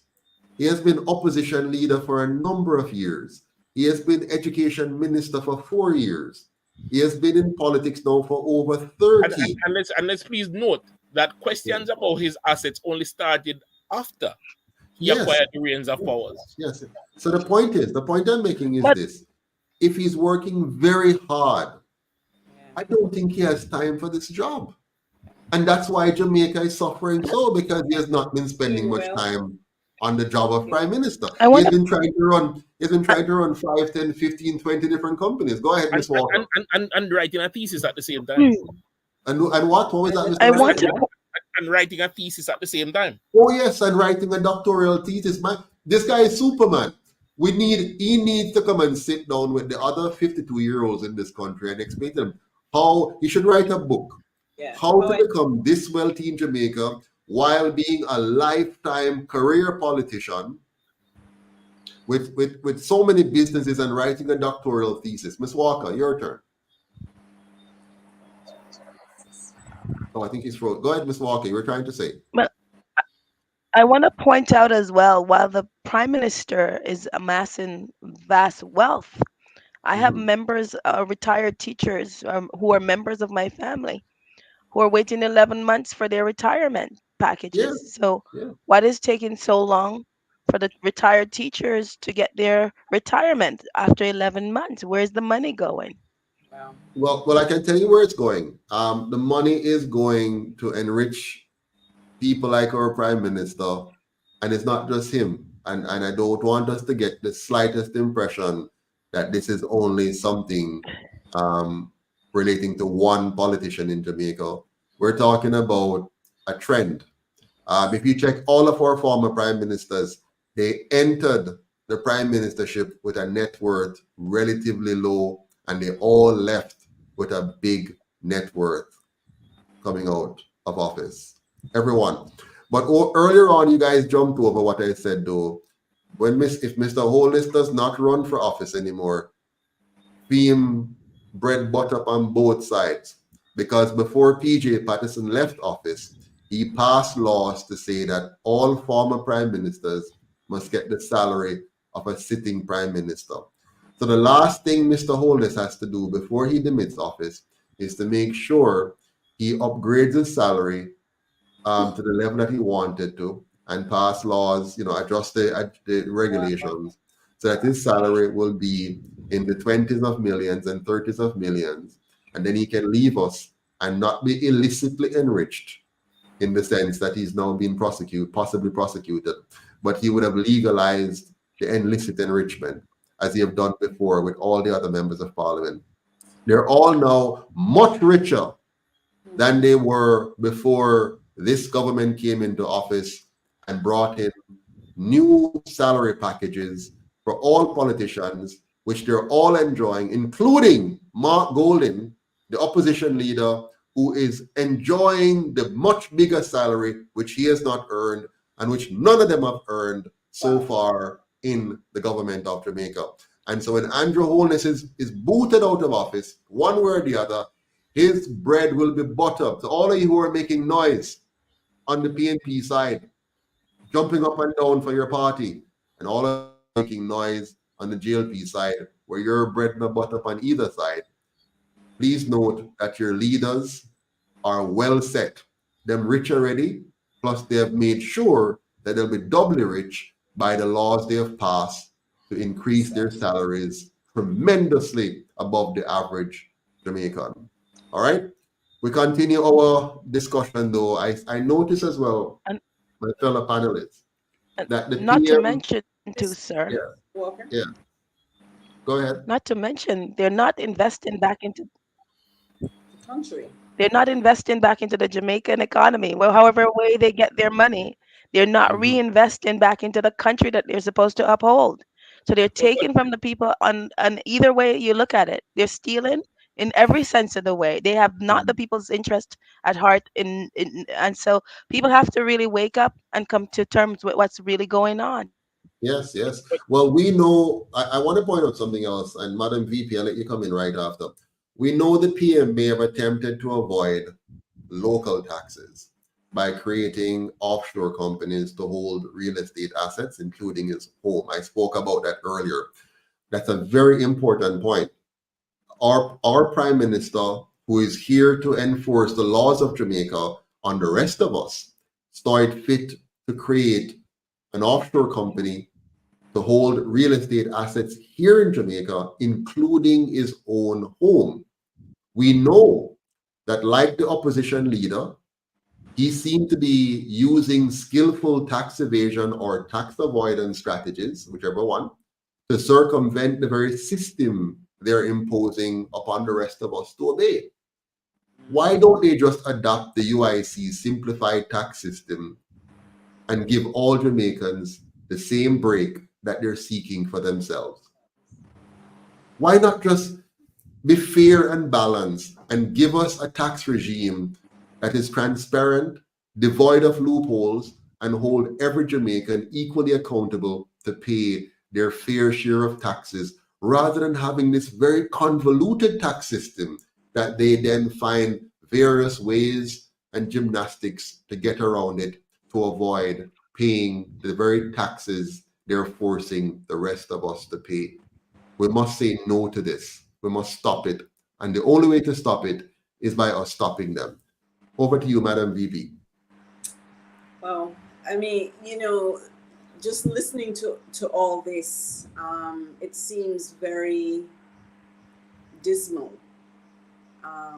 for the Jamaican people. And it leaves, or it answers some questions in terms of the conditions of our roads, the conditions of our schools, the lack of healthcare in place, because typically those tax revenue that's generated is to ensure that these services are available to the people. But if they're not being properly spent, then we're going to see the conditions that we see our schools in right now. There's no technology in place. Yeah. I mean, they have truly done an injustice to the people when it is completely unnecessary. And there's enough wealth to spread around. So it leaves us I'm just sitting and just absolutely shocked and appalled that people could be so selfish after being entrusted with the lives and livelihood of the Jamaican people. I'm not shocked, because I've been studying this thing for years and years now. I know many Jamaicans are shocked and dismayed, but I really want us to mature now as a people and grow up and stop allowing this to happen. In our comment section, we have a lot of comments. We've been ignoring our live audience. My apologies. Yeah. Big up yourself, Craig McKenzie, Tracy Blake, Cecile Reed, Misha Pius. Lovely to see all of you on. Mr. McKenzie was asking, for a summary of what's happening. I think we've commented on that a few times. Hope you have seen it, Craig, before.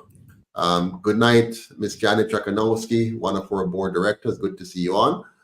For the Truth, good night to you as well. And Gore, VP Powell, big up yourself. Good to see you on as well. And I see Stella Gray Passmore is on. And she said, yes, he should be imprisoned. He's not above the law.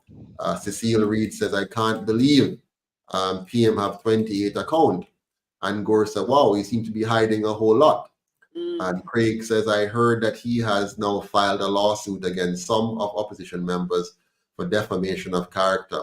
And, I want us to be careful, and I've said this before in other presentations. We are not here to defame or denigrate or badger the Prime Minister. My contention is that the Integrity Commission has just not done its work properly. And because of that, it opens up a lot of speculations, and the Prime Minister may in fact be vilified. And later on, we're going to be told that, whoops, we have all the information and, we move on. And that's what I'm afraid of. I'm afraid of that being the outcome. And if that's the case, do not cause us to suffer all of this anxiety and drama. Integrity Commission, do your work and do it properly. Anyways, Miss Janet says, wow, this is very serious. If they're talking about it, integrity and transparency are very important. Misha says, mafia never lock up their own. He knows he's untouchable. Interesting point, Misha. That's what we're trying to say here, that it's possible.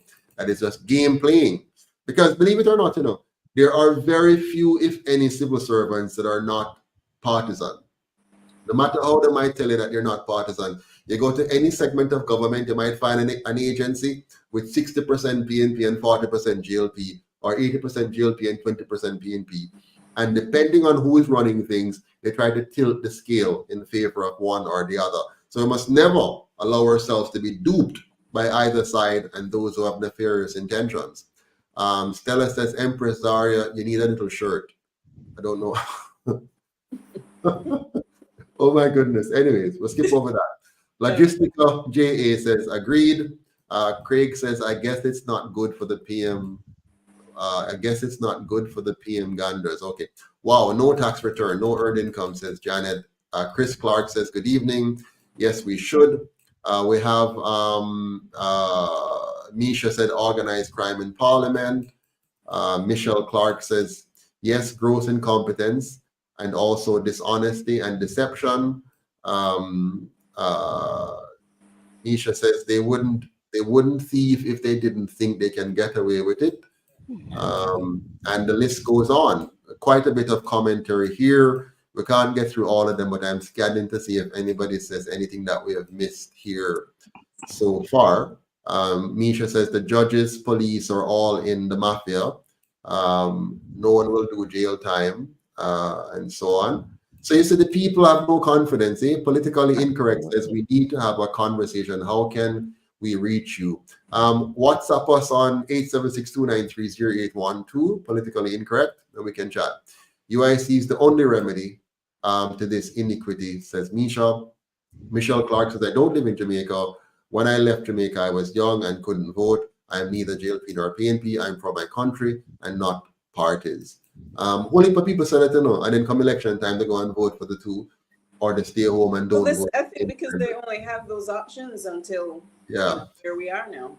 Well, to be honest with you, a long time they have other options. It's just that the other options, suffer from the same fate. Any third party that doesn't have any money cannot win election in Jamaica. It's that simple. Yeah. It doesn't matter how nice the third party is. You could get Mother Teresa as the president. If we don't have money, if we the people don't own the party, we can't win. Okay, great. So I've heard from the people online. I can't get through all of these wonderful comments, but thank you all very much for that. I quickly want to say, though, that we know that both colonial parties and their leaders, like Mark Golden, Peter Bunting, Omar Davis, and PJ Patterson, engaged in activities like FinSAC that led to massive losses to the majority of us while enriching a few. Therefore, we should not be surprised if Andrew Holness and Roel Reid and Nigel Clark have not similarly found ways to defraud the nation of billions that are passed through shell companies to cover up their tracks. Andrew Holness, sorry. Can I ask you to stick up with Mr. President? I'm really sorry to interrupt you. Go ahead. I know you're on a stride, and please don't lose your train of thought. Yes. But you said something important. You would be surprised if they found a way. Did you see the part of the report that questioned the loan from SSL to one of the prime minister's company? Yes. You remember those three letters, SSL? Oh, yes. That investment firm that over-leveraged and only had didn't have enough asset to cover the deposits of his members, including notables like Usain Bolt. Yes. When the prime minister was accused of leveraging monies from that firm, he denied it. Mm-hmm. Yes, and now we see where there are transfers from the firm. Yeah. Okay. You saw the loan from a notable investment firm. Well, what was said to be a loan from a notable investment firm without any documentation. And the company said that was a standard practice. A massive loan, which you and I can't even get $100 from our credit union. But he got a massive loan in the millions from that company, or something that was structured like a loan. And now you don't know what is what, whether it was a bribe or alleged bribe anyway, or our money is being returned to him, dividend earnings, or for want of a better term, money being laundered to him because there's no supporting document. Did we also see the part in the report where the Prime Minister is alleged to have taken money from his charity and bought assets in his name, and now a major publication on the island is reported that that problem was fixed? How could that be fixed with a stroke of a pen? Something that is administratively wrong, illegal. Hold on. Stick a pin right there. Forget about administratively wrong. Illegal. How can the Prime Minister, listen, remember, people, we're not talking about ordinary Jamaican who run a little business, maybe start a charity and I do a little something and him to understand the rules and all that kind of stuff. We're talking about the Prime Minister of Jamaica, who has been in Parliament for more than 30 years, who has been making the laws of this country, who must know the laws of this country. Well, he hasn't been good at it. Several major laws. Hold on, no man. Are you going to tell me you make a mistake and take out millions of dollars out of a charity and buy a personal asset? You're the Prime Minister of this country. That alone, instantaneously, if proven to be true, disqualifies you from serving even as janitor for the government of Jamaica. And so I want us to be aware of these things and not allow any of these to pass us and allow us to move on with politics as usual. Continue, Mr. Wright. So with all of that hanging in the air, they have found a way, and they're being enabled by the PSOJ, just like you have alleged. But there is no thorough investigation to ventilate these matters, just half-hearted investigations that presents fanciful facts with no concluding, no procedural or administrative remedies. So we are left to speculate. And the PSOJ oligarchs will still give them hundreds of millions of dollars for the next campaign, which means, as I've been telling us before, they are as culpable as any. They pretend as though they are above the fray, and they come out in their jacket and ties and make all kind of statements about productivity and about labor force and about investments, when they are the ones enabling this corruption because they're funding it. They will give to these two parties more than $500 million for the next election. And they will do it knowing that whether if Andrew should find a way to win again, and if Mark Golden should find a way to beat him, they will still be in charge of this country to get whatever they want done the way they want it done because they own these two parties. And they will continue to make sure that the UIC is not seen or heard. Right now on this live, you have 51 people on my screen here. If you go to a live for some of our other vloggers who are talking all kind of fill in the blanks, they have 11,000 views because they're not being shadow banned. They love the mayhem, they love the chaos, they love the drama, they love the soap opera, and they feed that to our people, depress their minds with poor education, and lock them into a system of personal destruction by the people not wanting to hear this. But they're going to run after some people who they see on stage the other night. They'll run after people who they see on stage. They will jump up and down for these people, not realizing that these people who are on stage do not mean Jamaica any good. They're lying to you. They're deceiving you. They're pretending to be working on your behalf. But at the end of the day, they follow the money. So if Mark Golden and the PNP provides them enough, they will jump on stage with them. They will not defend you. So stop being fooled by them. Back to you, Mr. Wright. I wanna add to, I like the term culpable because I believe that the people the die-hearted fans of these two political parties are equally culpable because they allow them to get away with this level of crime over and over again. So Absolutely. the people who are allowing this have to take some ownership.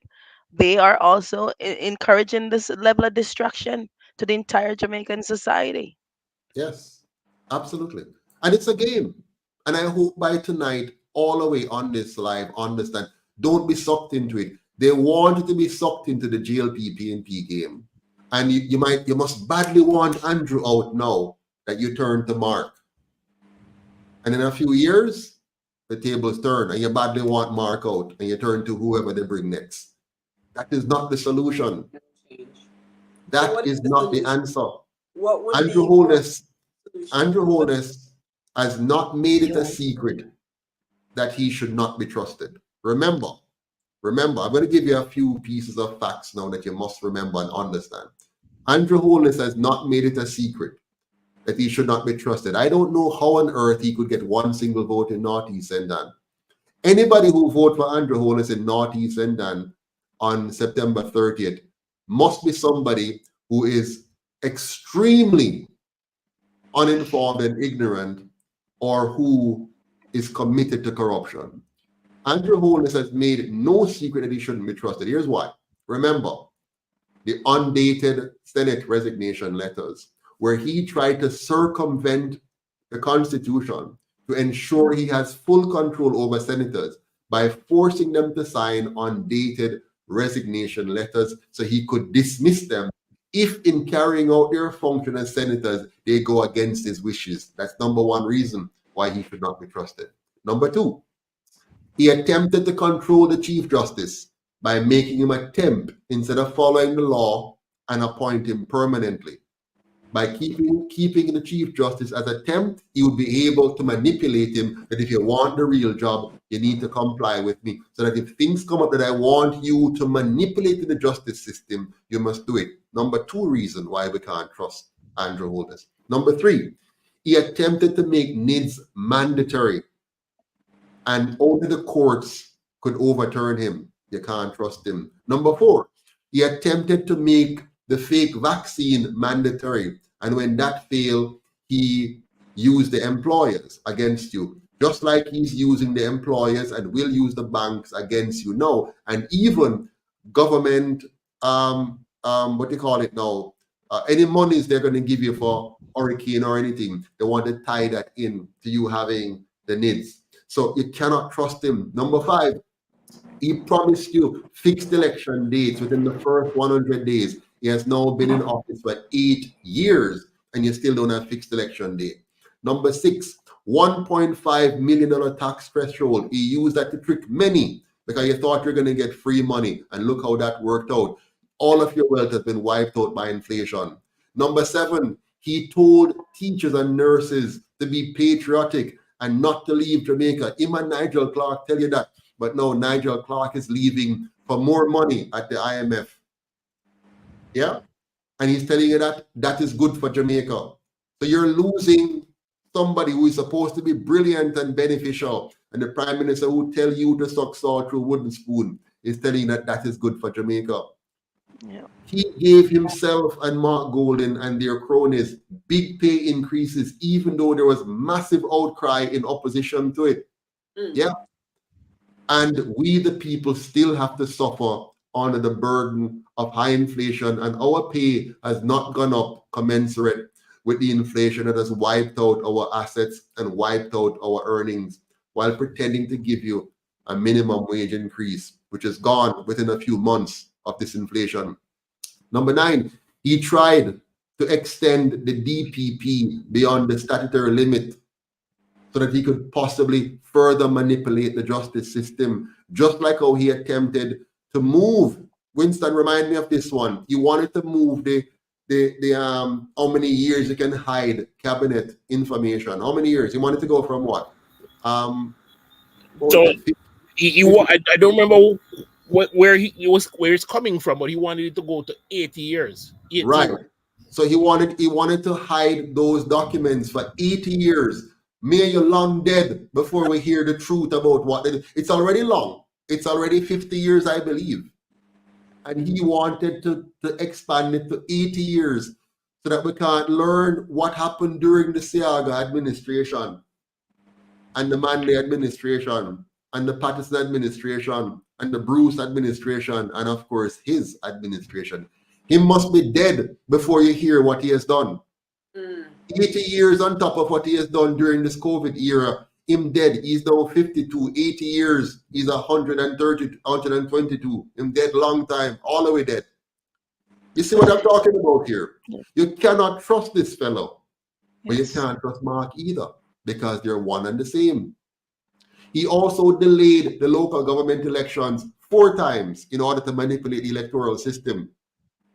He used it to deny the people the chance of the UIC because he knows if he could stretch it out by years, they will forget, the UIC will get weak, we won't have the money, and the people will just move on. And so he can continue to control the Jamaican people. They're very deliberate, very strategic, and very dangerous. He called an election in the midst. Yes, evil. He called an election in the midst of a pandemic. He locked us down. He destroyed our small businesses and tell us we can't go out and we can't mix and mingle because there's a dangerous pandemic. But because the opportunity was his, he called an election in the midst of that dangerous pandemic for us to go and mingle and vote for him. Number 12, he let Minister Floyd Green off the hook for breaking the very pandemic protocols that he later slapped other people for and prosecuted other citizens for, including myself. And finally, he's trying and tried to manipulate the court system by delaying trials, including my own, for the last 3 years. He has worked in collusion, I believe. You can tell me if I'm wrong. In collusion with others like the Chief Justice, and I could be wrong. They can tell me if I'm wrong. But they have delayed our case in the Supreme Court, and they will delay it until after the election because we will be found innocent. But it can't afford for the court to say that Joseph Patterson and the UIC and the 500 persons who stood up against his ungodly attempts to deny us our right to our bodies, that we were right and he was wrong, and will have to pay compensation to all of those people that he has hurt in various ways. So they're delaying. The last time they told us they would bring a verdict on July 31st. 2 days before the verdict, they tell us they can't do it. Now we're in September and still no verdict. Our lawyers have prepared and presented a full and solid case that shows that the government was wrong and culpable and ought to pay damages to not just me, but many others. And this Prime Minister and this government, with the support of the opposition, continues to delay in bringing a verdict. Justice delayed is justice denied. And we, the people, must not stand for this. Back to you, Madam VP, or Mr. Wright, or Ms. Walker. Well, I just want to say it's shocking the similarities between the Jamaican government's conduct and that of the Canadian government. I mean, by just about everything you describe is what is happening in the Canadian government, and almost the only thing I could think of is these puppet masters. The World Economic Forum is behind all of these schemes to some degree, because they're acting almost according to a blueprint in their behavior. Their conducts are just so similar. But Madam Walker, the UIC ventilated this matter in the early days of the pandemic thoroughly. And yes, you are correct, but we won't go down that rabbit hole. The document is called Lockstep. It's available online. Read it. It detailed the blueprint, as you mentioned, how all our leaders were supposed to act. And now they're trying to formalize it through the World Health Treaty to deny citizens their sovereign right, deny country their sovereign right through treaty obligations which aren't enacted legally. So we are, in other words, divesting our sovereignty to foreign powers. and our president has spoken in depth about this. Wow. Well, I think we've covered a lot. You've said so much, Mr. Patterson, that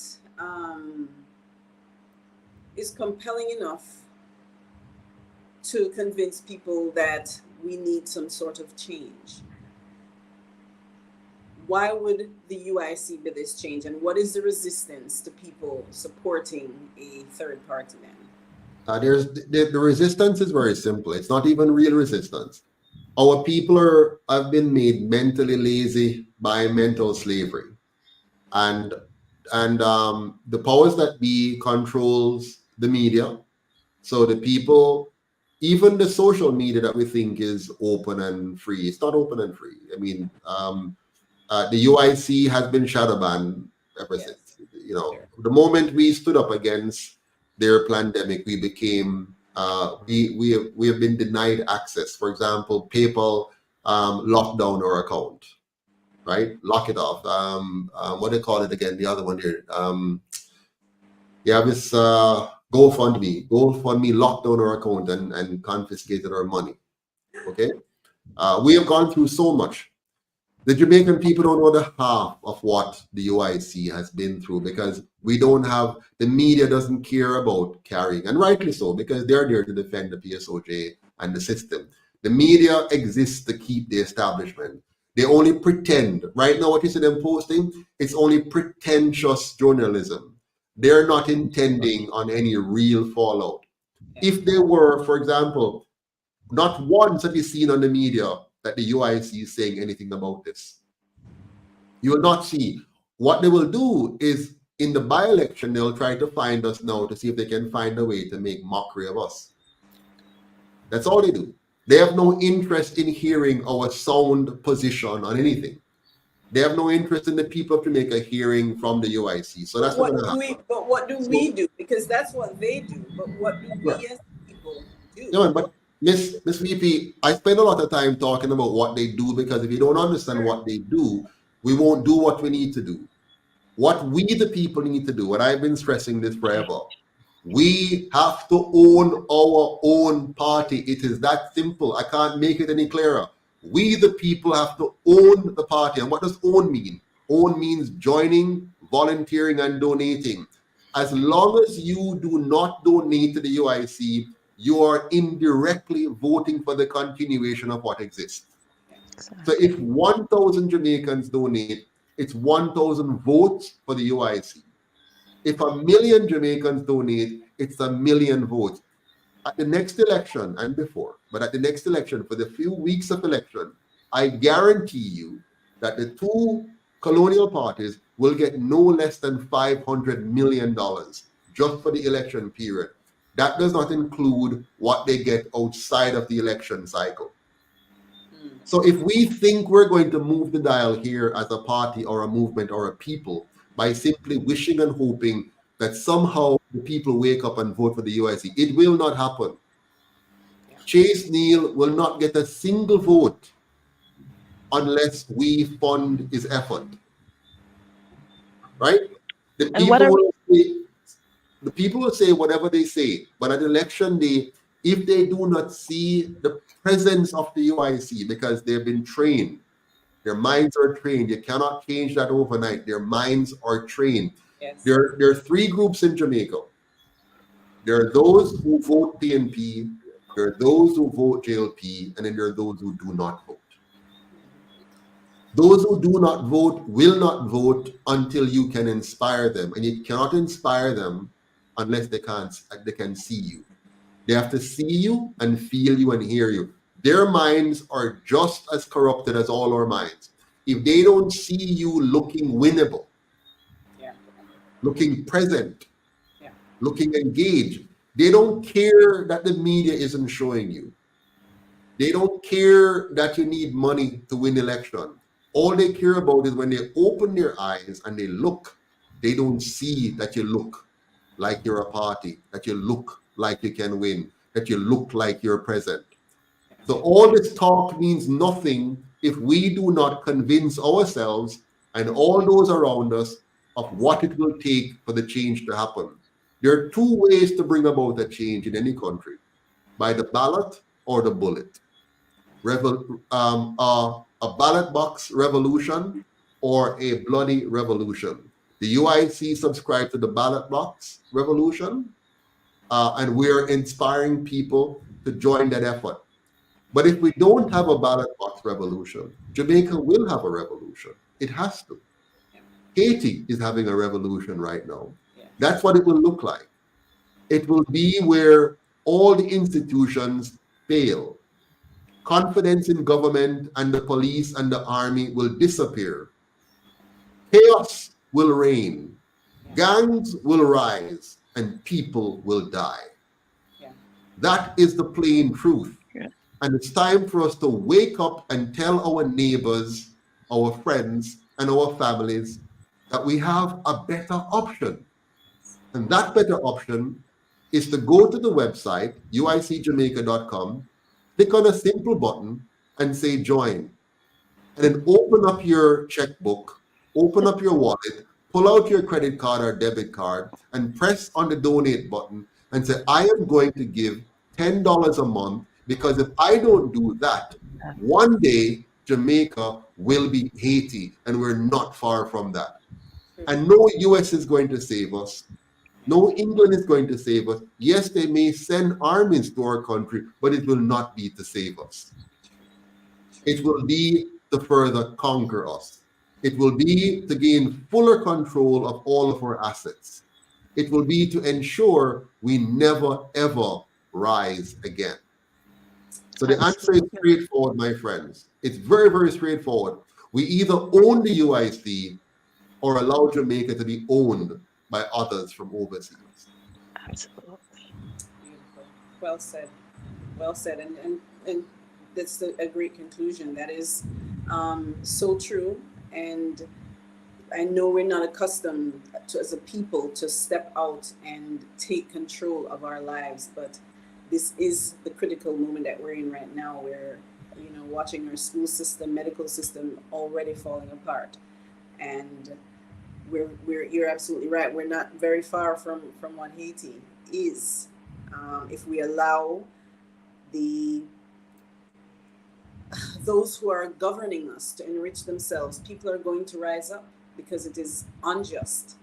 And I, like you, would rather see that change happen at ballot box and not with a bullet. So I want to encourage everyone who's listening and watching right now to go to uicjamaica.com and come aboard, find a space within the organization, and go to work. I just want to say quickly, if we do not care about our present, we owe it to our future. Our children are coming in this, and we're one step closer to slavery and 10 steps further away from freedom. Absolutely. Mr. Wright, your final words? My final words, Mr. President, is to the people of Northeast St. Anne. The change that they want is available in the form of Brother Chase Deal. But to have that change, they firstly need to speak to their neighbors, their friends, their families. They need to come out on election day and vote, but most importantly, bring the word of change. Because if Brother Neil didn't stand up, that gentleman's agreement to transfer elected leadership of the community between the two colonial parties, like they've always colluded to do, would have happened without the people's interest being served. And Brother Neil has been saying that since day one. So he stood up for the people. The people now need to stand with him to further that change. We can use that as a microcosm for the rest of Jamaica, and inform us as to how to move forward. That's my piece. Thank you very much, Mr. I was going to call you Mr. Neil. Thank you, Mr. Wright. Thank you, Madam Vice President Francis, Madam Walker, Treasurer. Thanks to all of you online. Big up yourself. Appreciate it. Bolo, I see you. Ransford McLean, I see you as well. Before we go tonight, everyone, take this opportunity to just give some feedback to the panel here. Let them know what you think of the program. If you thought that the program was very useful, give it a 100%. Otherwise, give it something less. Don't be afraid to tell us your thoughts. We need to know from you if we're on the right track or on the wrong track. The UIC is your party. This is your movement, your values, your thoughts, your desires, your wishes. All of that is important to us. Thanks again. Until next time, put 100% now if you think we're, on target, or something less right now. Give us a score, how we did. Is this meaningful? Is this valuable or not? I'm looking forward to seeing all of your responses in the chat section. Go right ahead and score the discussion tonight so that we can have persons like Miss Francis, Miss Walker, and Mr. Wright back here giving off their precious time to the work of saving our country from certain defeat. Have a good night. Until next time, all the best. Bye-bye. Good night. Good night, all. Good night.